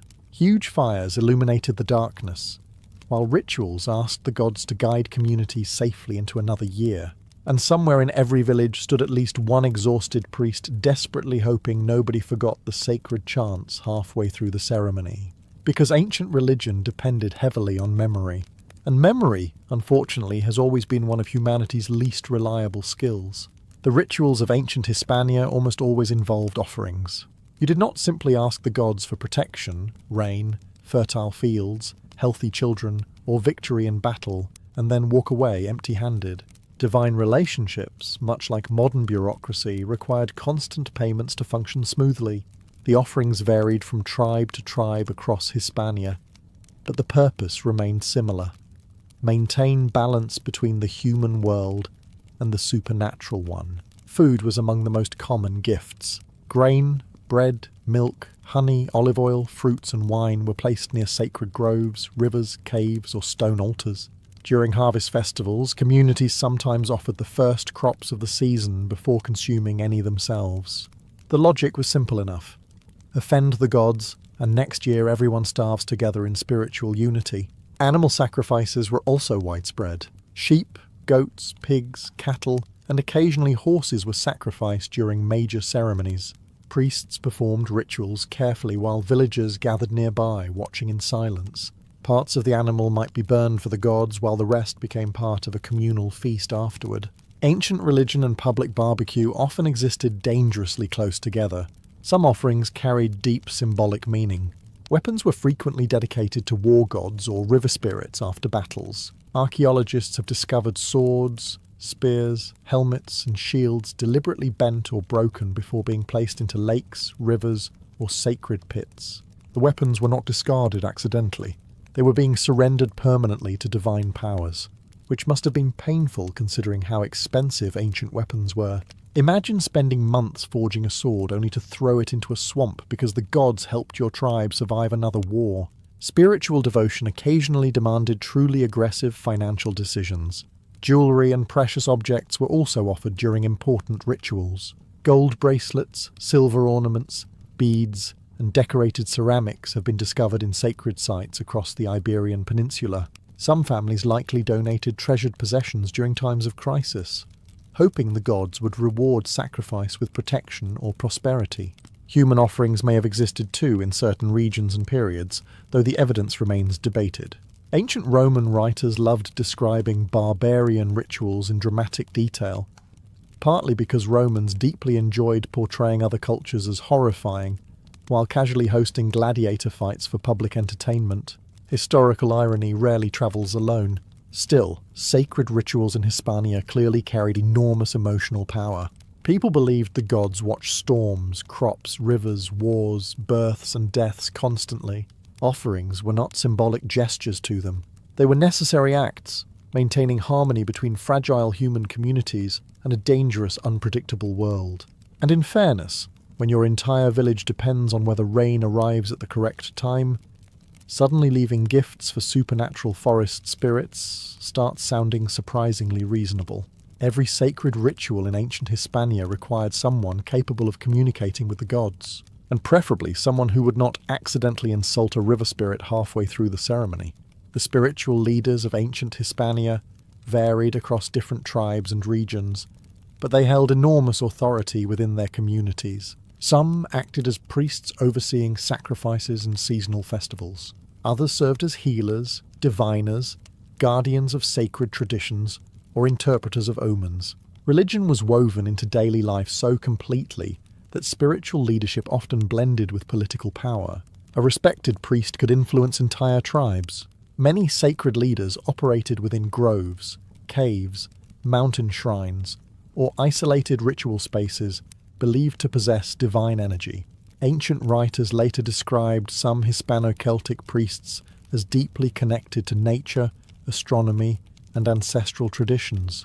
They memorized prayers, myths, ceremonial rules, and sacred chants passed down orally for generations, which required an impressive memory considering ancient rituals apparently involved endless chanting, symbolism, offerings, fire ceremonies, and enough complex traditions to give modern event planners immediate psychological collapse. The priests themselves often stood apart socially. Some wore ceremonial clothing decorated with animal skins, jewellery, bronze ornaments, or symbolic markings. During rituals, they carried staffs, knives, bowls, or sacred branches connected to particular gods or festivals. Firelight, smoke, and chanting probably made the ceremonies feel both mesmerizing and mildly terrifying at the same time, especially for children standing nearby, wondering why the village elder was suddenly speaking to a tree while holding a goat. Divination played an important role too. Spiritual leaders attempted to interpret signs from nature, animal behavior, dreams, celestial events, or sacrificial rituals. The flight of birds, unusual storms, eclipses, or strange animal movements could all be interpreted as messages from divine forces. In uncertain times, communities desperately wanted reassurance that the gods had not completely abandoned them. Unfortunately, the gods rarely provided written clarification. Some priests also acted as judges or advisors during disputes between families and tribes. Since religion governed social life so heavily, spiritual authority naturally extended into law, politics, and warfare. Before battles, leaders often consulted priests for blessings or omens. A favourable sign could strengthen morale dramatically. An unfavourable one could spread panic through an entire settlement before anyone even picked up a spear. And honestly, ancient armies were already nervous enough without a priest announcing that the sacred chickens were behaving concerningly that morning. Women may also have held spiritual roles in certain regions of Hispania, especially in rituals connected to fertility, healing, or ancestral worship. While evidence remains incomplete, ancient societies often relied heavily on female ritual knowledge passed quietly through families over generations. Because in the end, sacred traditions survived not through buildings or written books alone. They survived through people who remembered them. Not all sacred places in ancient Hispania stood beneath trees. Some were hidden underground. Across the Iberian Peninsula, rivers, springs, lakes, and caves held enormous spiritual importance for ancient communities. Water especially was believed to carry divine power. It healed, purified, nourished crops, and sustained life itself. Naturally, people assumed supernatural forces lived inside it, which honestly feels less irrational after you survive 3 months of drought and suddenly discover a fresh spring in the middle of dry hills. Sacred springs became pilgrimage sites where villagers left offerings to local gods and spirits. Archaeologists have discovered coins, jewellery, pottery, weapons, and small carved figures deposited into water across ancient Hispania. Many objects were placed deliberately into rivers or pools as gifts for divine beings, connected to healing, fertility, or protection. The offerings were not random acts. People believed these places served as gateways between worlds. A river was not just water flowing downhill. It was alive spiritually. Springs emerging mysteriously from stone felt especially sacred, because ancient people had no geological explanation for why fresh water suddenly appeared from underground mountainsides. So naturally, the logical conclusion became, a god lives there. Humanity has always preferred mythology over admitting confusion. Caves carried even deeper spiritual symbolism. Dark underground chambers inspired both fear and reverence throughout ancient Hispania. Some caves contained shrines, ritual fires, carvings, or evidence of sacrifices dating back centuries. Descending underground likely felt like entering another realm entirely, a place connected to ancestors, spirits, and hidden divine forces beneath the earth. The atmosphere must have been overwhelming, torchlight flickering against damp stone walls, smoke trapped in narrow chambers, priests chanting while echoes carried their voices through the darkness, water dripping slowly somewhere unseen. Ancient rituals understood something modern life often forgets. People become extremely spiritual very quickly when standing inside terrifying caves at night. Some sacred caves may also have been linked to initiation rituals or visions. Isolation, darkness, fasting, rhythmic chanting, and smoke could create deeply emotional experiences interpreted as contact with gods or ancestors. Whether divine forces actually appeared remains historically difficult to verify for obvious reasons. The Romans later encountered many of these sacred sites after conquering Hispania. Interestingly, they often absorbed local traditions instead of destroying them completely. Roman religion was remarkably practical that way. If a spring already had a functioning healing goddess attracting loyal worshippers, Rome generally preferred adding Latin names rather than starting a theological argument. Efficient empire management, really.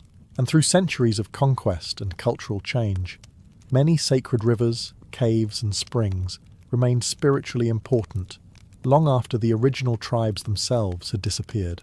Among the sacred rituals of ancient Hispania, fire held a special power. It warmed homes, protected villages from darkness, cooked food, hardened metal, and frightened wild animals away from settlements. But it also carried spiritual meaning far beyond survival. Fire was believed to purify, protect, and connect the human world with divine forces, which made ancient festivals significantly more dramatic after sunset. During seasonal ceremonies, enormous bonfires were lit near sacred groves, hilltops, and tribal gathering places. Entire communities assembled around the flames, while priests led chants and offerings beneath the night sky. Sparks rose into the darkness, while drums echoed across valleys and forests. Some rituals lasted until dawn. Fire festivals were especially important during seasonal transitions. At the beginning of summer, communities lit ceremonial fires to bless crops, livestock, and families for the months ahead. During winter ceremonies, flames symbolized endurance and the return of light during the darkest period of the year. People genuinely feared winter in ancient Hispania. Modern people experience winter by complaining about traffic while holding coffee inside heated buildings. Ancient villagers experienced winter by wondering whether everyone would survive until spring. Naturally, the fires became deeply emotional symbols. In some regions, people and animals were guided around flames or smoke for purification and protection. Livestock might pass between fires before seasonal migrations or major agricultural events. Families carried embers from sacred bonfires back to their homes, believing the blessed fire would protect the household from illness or bad fortune. And honestly, carrying magical fire home probably felt comforting when half your village believed invisible spirits lived in forests and rivers nearby. Night ceremonies carried a mysterious atmosphere. The darkness itself became part of the ritual experience. Torches illuminated faces while shadows moved through trees and smoke drifted overhead. Songs and chants repeated rhythmically for hours. Sacred stories about gods, heroes, ancestors, and creation myths were shared beside the flames, so younger generations would remember them. Because memory was sacred in these societies. Without written religious books, traditions survived through repetition. Elders, priests, and storytellers became living libraries responsible for preserving centuries of beliefs. One distracted storyteller could accidentally ruin an entire sacred myth simply by forgetting which river spirit married which mountain goddess 3 generations earlier. No pressure at all. Some ancient festivals may also have included dancing, masked performers, or ritual competitions around the fires. Celebration and spirituality blended together naturally. Sacred rituals were not silent, gloomy events. They were communal experiences filled with noise, movement, emotion, food, fear, and wonder.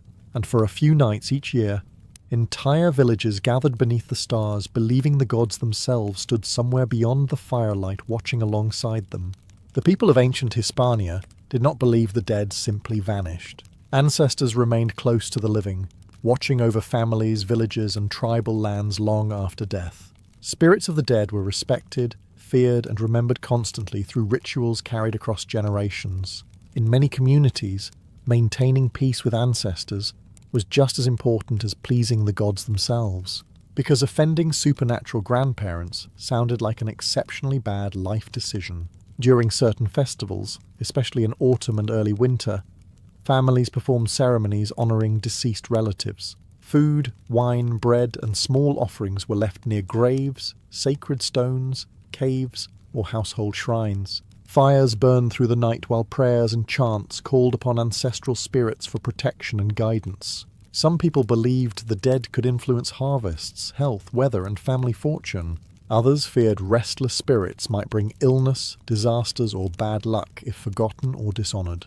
Ancient religion rarely offered comforting middle ground. The dead were either protecting you lovingly or ruining your crops with supernatural irritation. A fairly stressful system overall. Burial rituals varied across Hispania depending on the tribe and time period.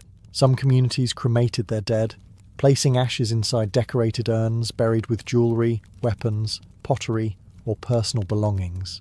Others practiced full-body burials beneath stone mounds or sacred sites tied to family ancestry. The grave goods mattered deeply. Weapons accompanied warriors. Ornaments accompanied nobles. Everyday objects followed ordinary people into death, because many believed the spirit continued existing in another realm beyond the physical world.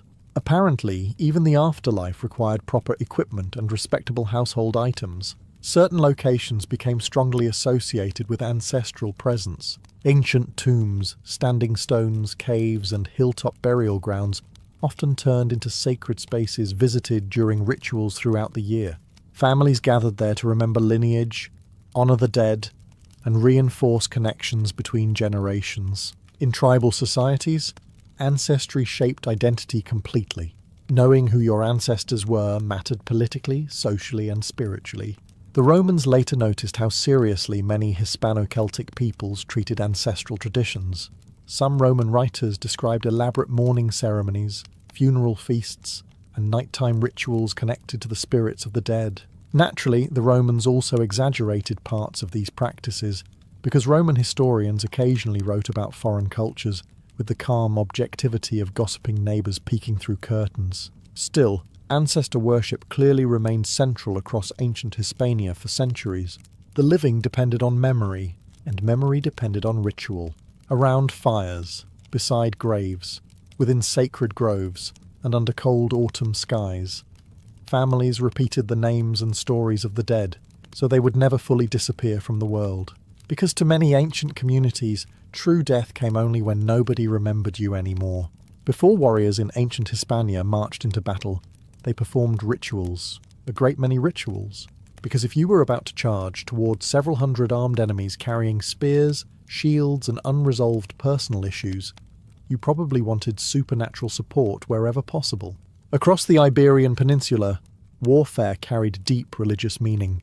Battles were not seen as purely political struggles over territory or power. The gods, ancestors and spirits were believed to influence victory directly. A tribe entering combat without proper rituals risked divine anger, terrible omens, and the strong possibility of becoming tomorrow's scavenger food. Warriors therefore prepared carefully. Before campaigns, tribal leaders and priests gathered communities at sacred groves, hilltops, rivers, or shrines, where ceremonies honoured war gods and protective spirits. Fires burned while offerings were placed before altars. Weapons might be blessed with oil, blood, or sacred water. Animals were sacrificed so priests could interpret omens from the ritual itself. Yes, ancient military planning occasionally depended on examining goat organs. Human civilization has always been an extraordinary mixture of bravery and complete confusion. The warriors themselves often participated directly in these ceremonies. Some painted their bodies or shields with sacred symbols believed to frighten enemies and attract divine protection. Others swore oaths beside fires or ancestral stones before departing for war. Those oaths mattered enormously.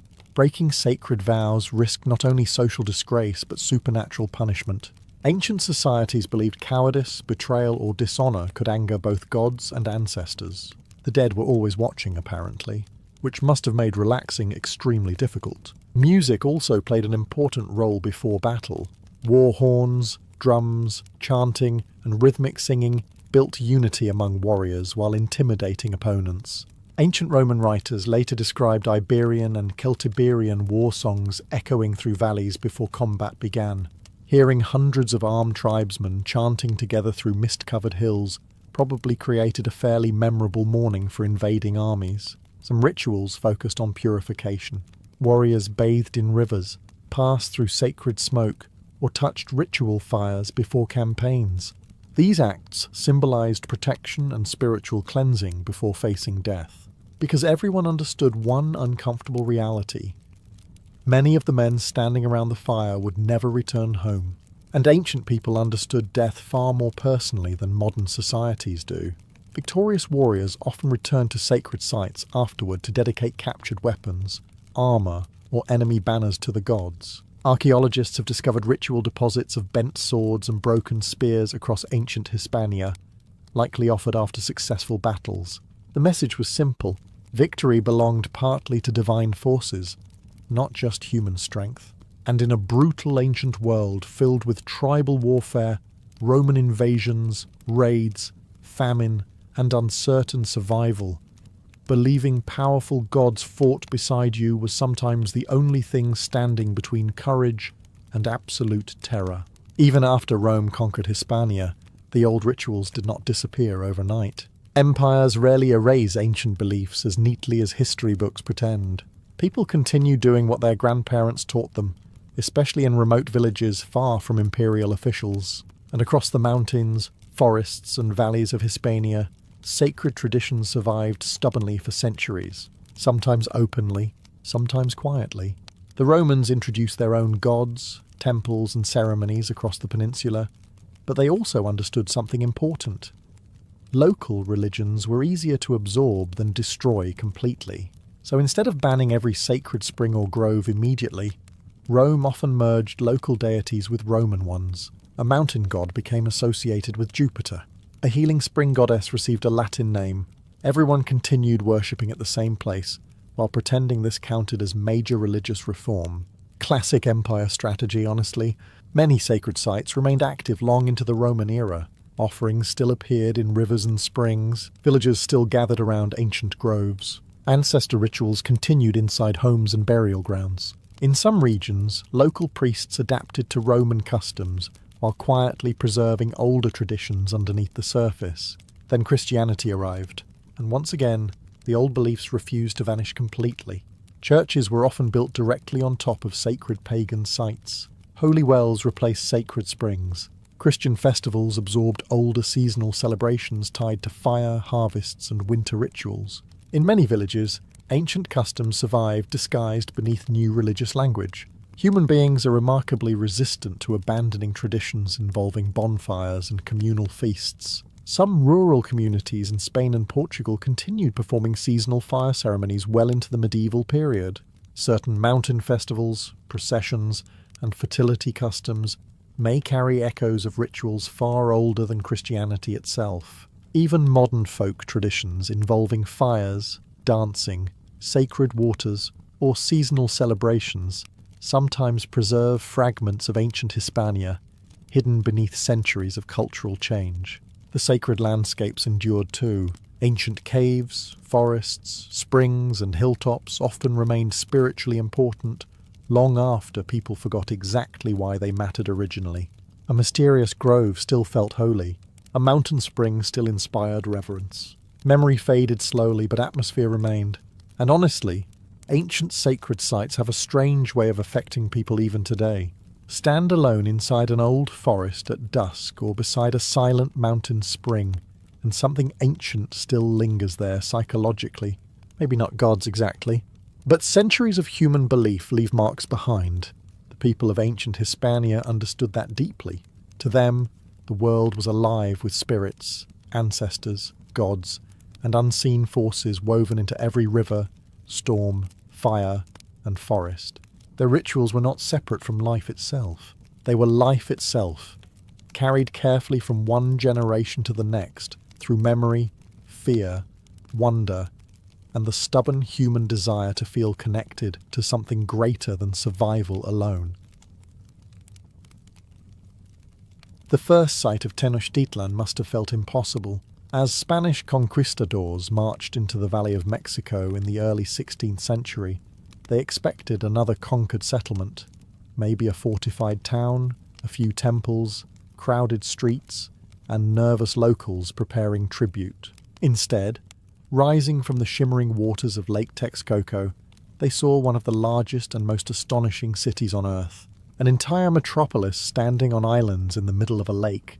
Even hardened soldiers stopped in disbelief. Wide stone causeways stretched across the water, connecting the city to the mainland. Canoes moved endlessly through canals carrying vegetables, flowers, pottery, firewood, fish, and passengers between districts. White temples and palaces reflected sunlight across the lake, while thousands of people crowded roads, bridges, markets, and waterways. Some Spaniards later wrote that it looked like something from a dream, which is understandable because many European cities at the time still smelled like wet straw, smoke, and unresolved sewage problems. Meanwhile, the Aztecs had built an organized island capital with aqueducts, canals, public markets, and floating agricultural systems feeding hundreds of thousands of people. History occasionally humiliates assumptions very efficiently. Tenochtitlan stood at the center of the Aztec Empire. Founded by the Mexica people in the 14th century, after, according to legend, they saw an eagle perched on a cactus devouring a serpent. They interpreted the sign as divine instruction to build their city there. Most civilizations receive practical advice from geography. The Aztecs received symbolic wildlife encounters, and somehow it worked brilliantly. The city expanded across artificial islands and reclaimed land built carefully within the lake. Engineers constructed dikes to control flooding and separate fresh water from salt water. Bridges crossed canals, while roads divided neighbourhoods filled with homes, workshops, shrines, schools and marketplaces. Everything moved constantly. Porters carried goods through crowded streets. Priests climbed temple staircases. Noblemen travelled beneath colourful feathered cloaks while merchants shouted prices beside the canals. The noise alone must have been overwhelming. Bird calls echoed over the water. Market vendors bargained loudly. Canoe paddles slapped against canals. Drums sounded from temple complexes in the distance, while smoke from cooking fires drifted through the city air, mixed with the smell of maize, flowers, incense, fish, sweat, and lake water. And towering above everything stood the sacred ceremonial center of Tenochtitlan. Massive pyramids rose into the sky at the heart of the city, reminding everyone exactly who ruled this astonishing place. The gods, the priests, and the empire powerful enough to build a city on a lake and convince hundreds of thousands of people to live there successfully. One of the most remarkable parts of Tenochtitlan floated directly on the water. The Aztecs called them chinampas, artificial agricultural islands built across the shallow edges of Lake Texcoco. To Spanish observers, they looked almost magical. Rectangular gardens covered in flowers, maize, beans, squash, chili peppers and herbs seemed to drift across the lake while canoes moved quietly between narrow waterways. In reality, the system was an engineering masterpiece. The Aztecs created the chinampas by driving wooden stakes into shallow lake beds and weaving branches between them to form barriers. Mud, reeds, vegetation and lake sediment were piled inside until fertile artificial islands emerged above the water. Trees were planted along the edges to stabilize the soil and prevent erosion. And somehow, this entire system fed one of the largest cities in the world. Meanwhile, many European farmers were still staring angrily at muddy fields, hoping the weather would eventually stop ruining everything. The chinampas were incredibly productive because the soil remained moist year-round and nutrient-rich lake mud was constantly added. Farmers could harvest multiple crops annually. Canoes allowed produce to move quickly into the city markets every single day. Fresh vegetables, flowers, fruits, and medicinal plants flowed continuously toward Tenochtitlan's enormous population. The floating gardens also transformed the landscape into something almost surreal. Imagine endless green fields rising from shimmering water beneath distant temple pyramids. Farmers moved silently through canals at sunrise while mist drifted across the lake. Birds nested among reeds. Flowers bloomed beside narrow pathways crossing the gardens. The entire environment blended urban life and agriculture together in ways that stunned foreign visitors. Daily life on the chinampas began early. Before dawn, farmers paddled canoes loaded with tools, seedlings, baskets, and food toward their plots. Families worked together, planting maize, repairing irrigation channels, removing weeds, and harvesting crops beneath the hot Mexican sun. Children learned farming skills young because ancient societies generally considered childhood the perfect time to introduce exhausting labor responsibilities. Character building, apparently. The flowers grown on chinampas were especially important.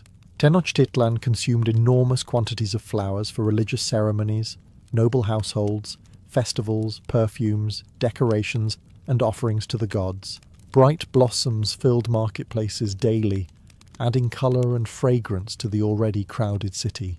And despite the beauty of the floating gardens, they represented something very practical at their core: survival. A giant island capital could not exist without constant food production. The chinampas allowed the Aztecs to sustain an enormous urban population surrounded by water. They were not decorative luxuries. They were the foundation holding the city together. Without them, Tenochtitlan would have struggled to survive. With them, it became one of the greatest cities in the ancient Americas. If the floating gardens fed Tenochtitlan, the markets kept it alive. And no market was larger or more astonishing than Tlatelolco. Located beside Tenochtitlan, this enormous commercial centre attracted tens of thousands of people daily. Spanish conquistadors who entered the market later admitted they had never seen anything comparable in Europe. Not in Spain, not in Italy, not anywhere. Which must have been slightly humiliating for men who had crossed an ocean fully convinced they represented the peak of civilization.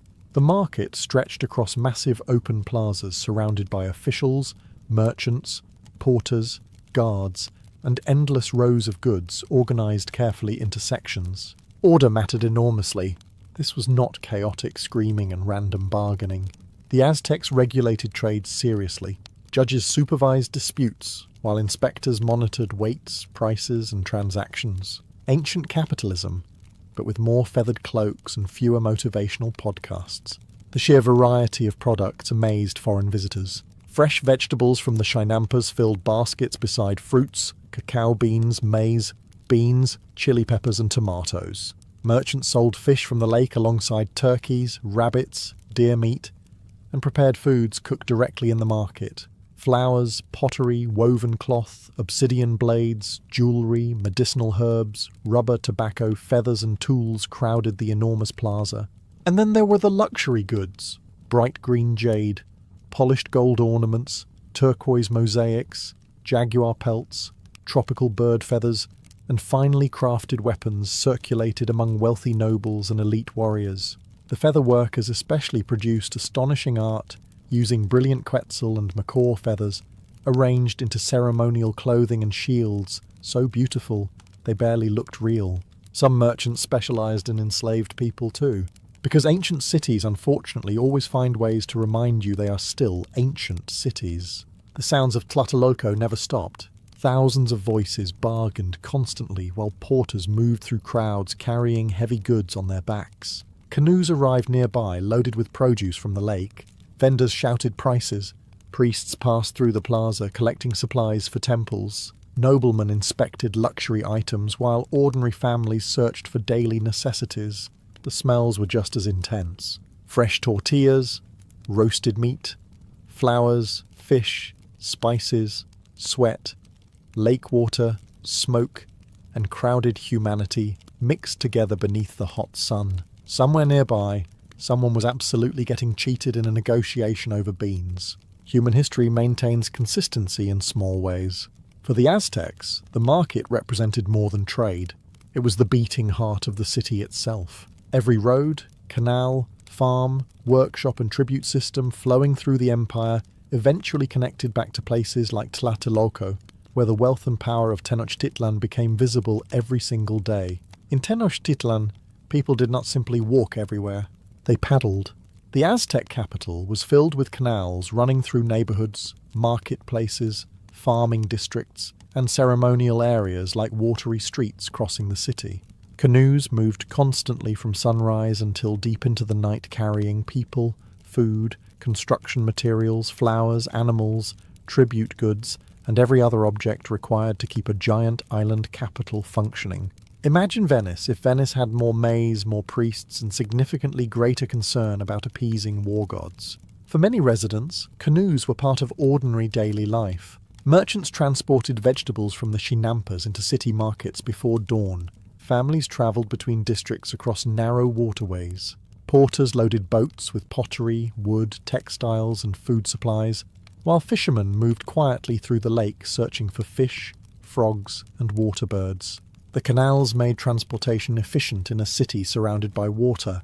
Roads and bridges still existed, especially across the major causeways connecting Tenochtitlan to the mainland. But the waterways carried enormous amounts of traffic every day. Some canals ran directly beside homes and marketplaces, creating neighbourhoods where boats drifted past constantly beneath wooden bridges crowded with pedestrians. The city never truly became silent. Water splashed against canoe hulls. Vendors shouted from canal edges. Porters strained beneath heavy loads, while priests crossed bridges toward temple complexes. Birds circled overhead as smoke drifted from cooking fires beside the water, and underneath everything lingered the smell of the lake itself. Fresh water mixed with mud, fish, flowers, reeds, wet wood, cooking food, and thousands of people living close together on islands. Romantic from a distance, slightly less romantic during hot afternoons near crowded canals full of commercial traffic and floating debris. Still, Spanish visitors were stunned by the city's organisation. Some compared the waterways to European canal cities, though Tenochtitlan impressed them far more because of its scale and complexity. Bridges could even be removed at night or during attacks, helping defend the city from enemies. The Aztecs had built not just a beautiful capital, but a strategically intelligent one. Everything depended on water management. Aqueducts brought fresh water into the city from springs on the mainland. Dikes controlled flooding and separated salty lake water from freshwater zones. Engineers constantly maintained canals, bridges, and artificial islands to prevent collapse or flooding, which required extraordinary coordination for a society without metal tools, horses, or wheeled transport. That is the part many people forget.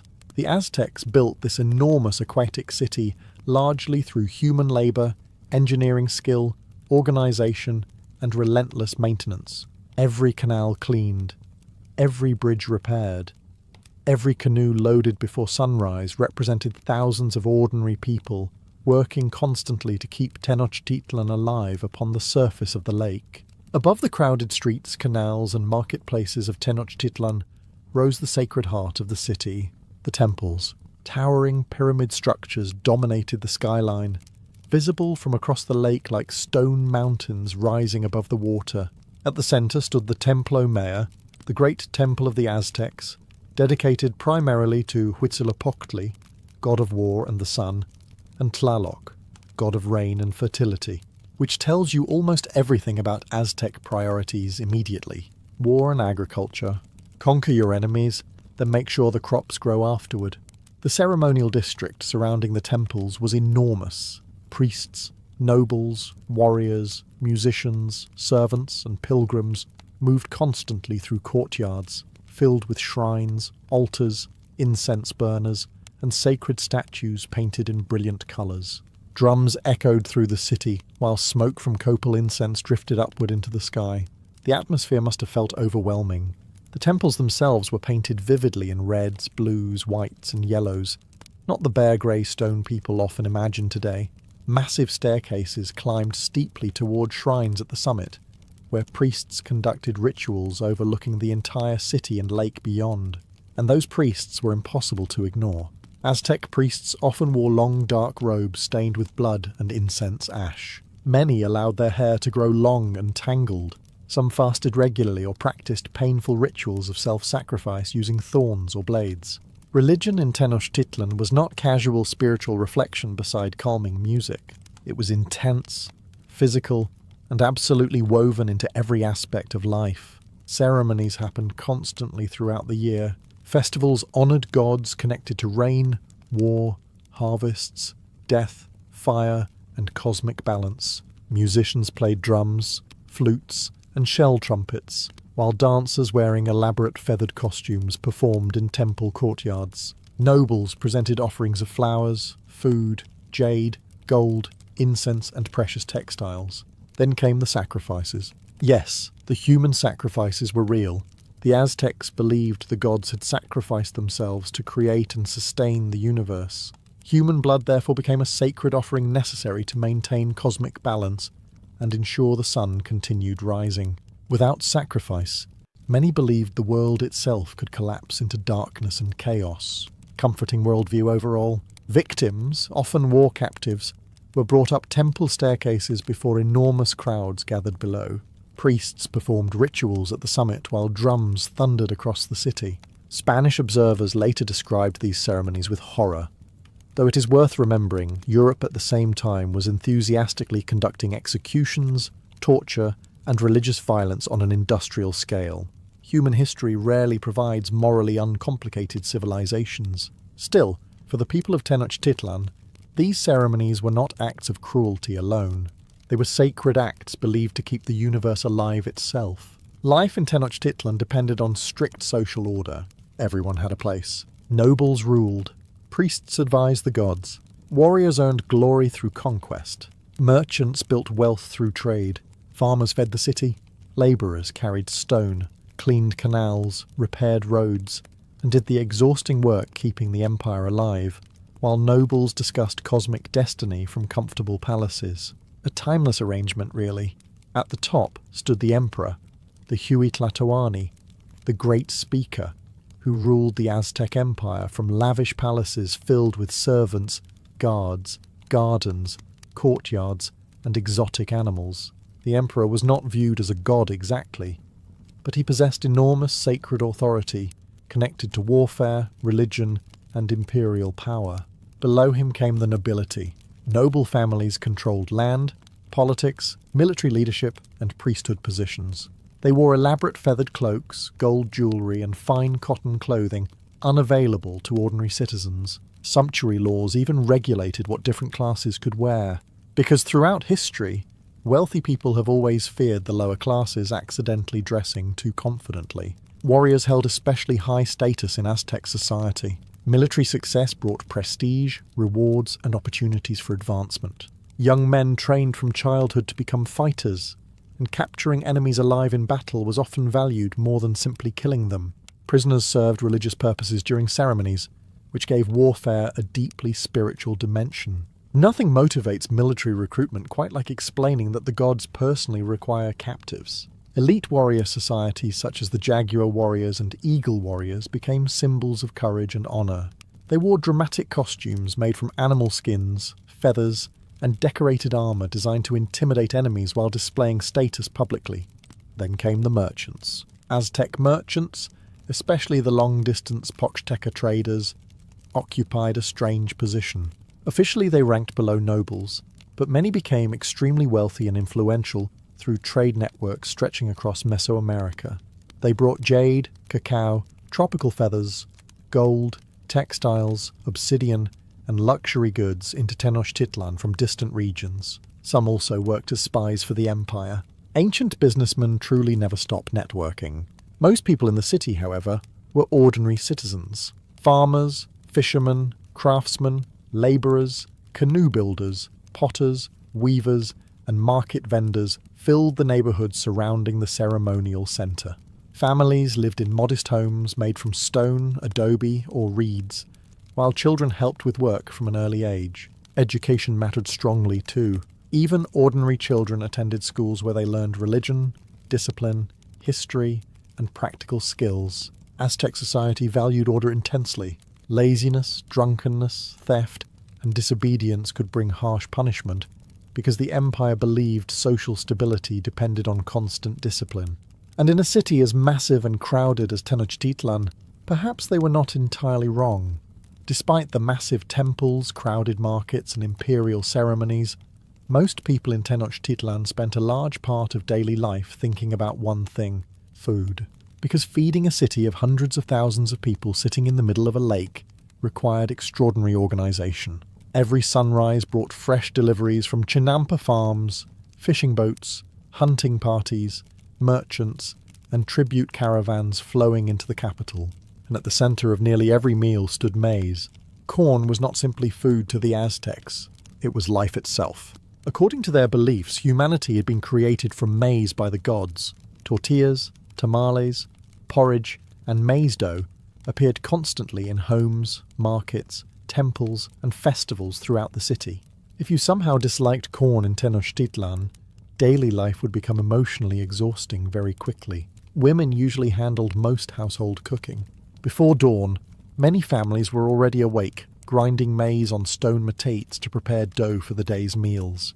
The sound of grinding stones echoed through neighbourhoods each morning while smoke rose from cooking fires across the city. Meals for ordinary citizens were often simple but surprisingly nutritious. Beans, squash, tomatoes, chili peppers, amaranth, avocados, and cactus formed important parts of the Aztec diet alongside maize. Fish from the lake, frogs, insects, water birds, rabbits, turkeys, and deer provided additional protein when available. Yes, insects were commonly eaten. And honestly, considering modern snack foods occasionally resemble industrial packing foam, perhaps the Aztecs were not the strange ones here. Chocolate existed too, though not in the comforting modern form people imagine. Cacao beans were ground into bitter drinks mixed with spices, flowers, or chili. Nobles especially valued cacao, and beans even functioned as currency in markets. Somewhere in Tenochtitlan, someone was absolutely calculating whether they could afford extra tomatoes this week, based entirely on chocolate exchange rates. The markets offered cooked foods everywhere. Vendors sold tortillas, tamales stuffed with beans or meat, roasted fish, chili stews, fruit, honey cakes, and hot drinks directly in crowded plazas. The smells drifted constantly through the streets. Smoke, maize, peppers, herbs, roasting meat, flowers, and lake water blending together beneath the heat of the city. Nobles ate far more elaborate meals. Elite banquets included fine pottery, exotic foods, sauces, chocolate drinks, tropical fruits, and enormous quantities of tribute goods gathered from across the empire. Servants presented dishes carefully while musicians entertained guests inside palace courtyards. But whether rich or poor, everyone in Tenochtitlan depended on the same fragile system. The gardens, markets, canals, farmers, fishermen and merchants fed the city daily.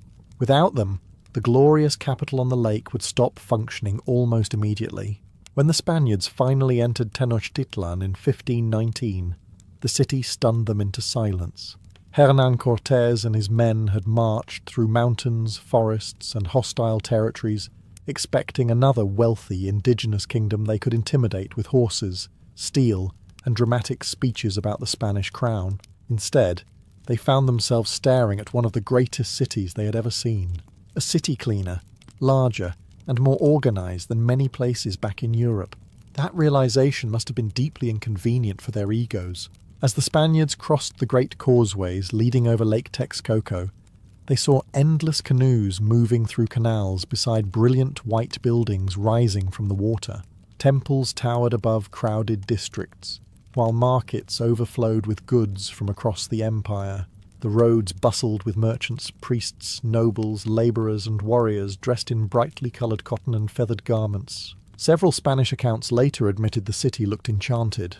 Some compared it to visions from chivalric romances. Others simply struggled to describe it properly at all. Because how exactly do you explain to Europeans that a massive city built on water exists across the ocean, while half of Europe is still enthusiastically dumping garbage into narrow streets beside livestock? The Aztec Emperor Moctezuma II welcomed the newcomers cautiously. He received Cortés with ceremony, gifts, and formal hospitality, while tensions quietly spread beneath the surface. Noble processions escorted the Spaniards through the city, while servants carried tribute goods and prepared accommodations inside royal palaces. The Spaniards noticed everything. The gold decorations fascinated them immediately. The temples disturbed them. The sacrifices horrified them. The markets amazed them.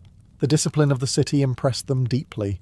Even the soldiers accompanying Cortés later admitted they had never imagined such urban wealth existed in the Americas, and yet beneath the admiration sat greed, constant growing greed. The Spaniards were a tiny force surrounded by a massive imperial capital, yet they quickly realized enormous wealth flowed through Tenochtitlan every day. Gold ornaments, tribute payments, luxury goods, and imperial power surrounded them constantly. That combination of admiration and hunger became extremely dangerous. Meanwhile, ordinary citizens of Tenochtitlan watched the strangers carefully too. The horses terrified many people because no one in Mesoamerica had seen mounted cavalry before. Steel weapons, firearms, and armoured soldiers looked alien and unnatural beside traditional Aztec warfare. Rumours spread quickly through the city as priests searched for omens and nobles debated what these foreigners truly wanted. Unfortunately, history already knew the answer.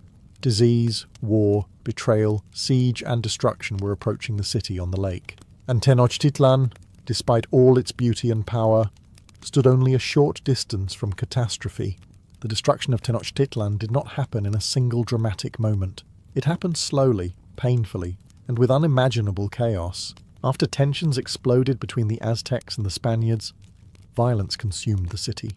Fighting broke out inside the capital itself while panic spread through the canals, markets and temple districts. The uneasy relationship between Moctezuma II and Cortés collapsed completely. Soon the Spaniards found themselves trapped inside the very city that had once welcomed them. And then came the siege. The Spaniards eventually returned with thousands of indigenous allies from rival city-states who hated Aztec rule and saw an opportunity to destroy the empire dominating them. This part is important because the fall of Tenochtitlan was not simply a few hundred Spaniards defeating millions.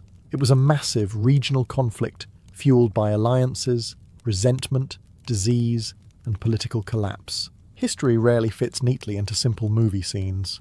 The siege devastated the city. Causeways were attacked. Bridges collapsed. Canoes filled the canals, carrying warriors and supplies through constant fighting. Starvation spread as food deliveries from the Chinampas stopped arriving. Fresh water became harder to access. Disease swept through crowded neighbourhoods already weakened by war and fear.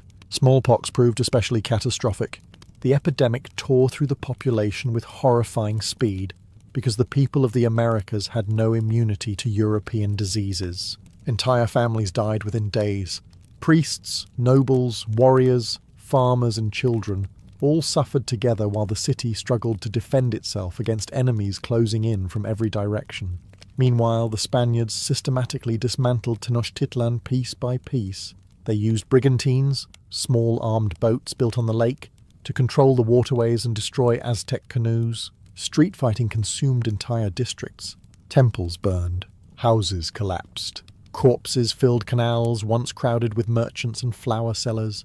The great city on the lake slowly transformed into ruins, and still the Aztecs resisted fiercely. Warriors fought across rooftops, bridges, and narrow streets despite starvation and disease. The final emperor, Cuauhtémoc, continued defending the city long after defeat became almost inevitable.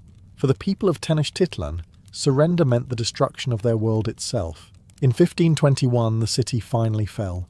The Spaniards stood victorious among shattered temples, burned palaces, broken causeways, and silent canals choked with debris and bodies. One conquistador later wrote that the destruction was so terrible it felt like witnessing the end of the world. And in many ways it was. The magnificent capital that once stunned the arriving Spaniards disappeared beneath conquest, disease, and colonial rule. Yet even today, beneath modern Mexico City, the foundations of Tenochtitlan still remain buried under the streets, quietly reminding the world that one of history's greatest cities once rose from the waters of Lake Texcoco.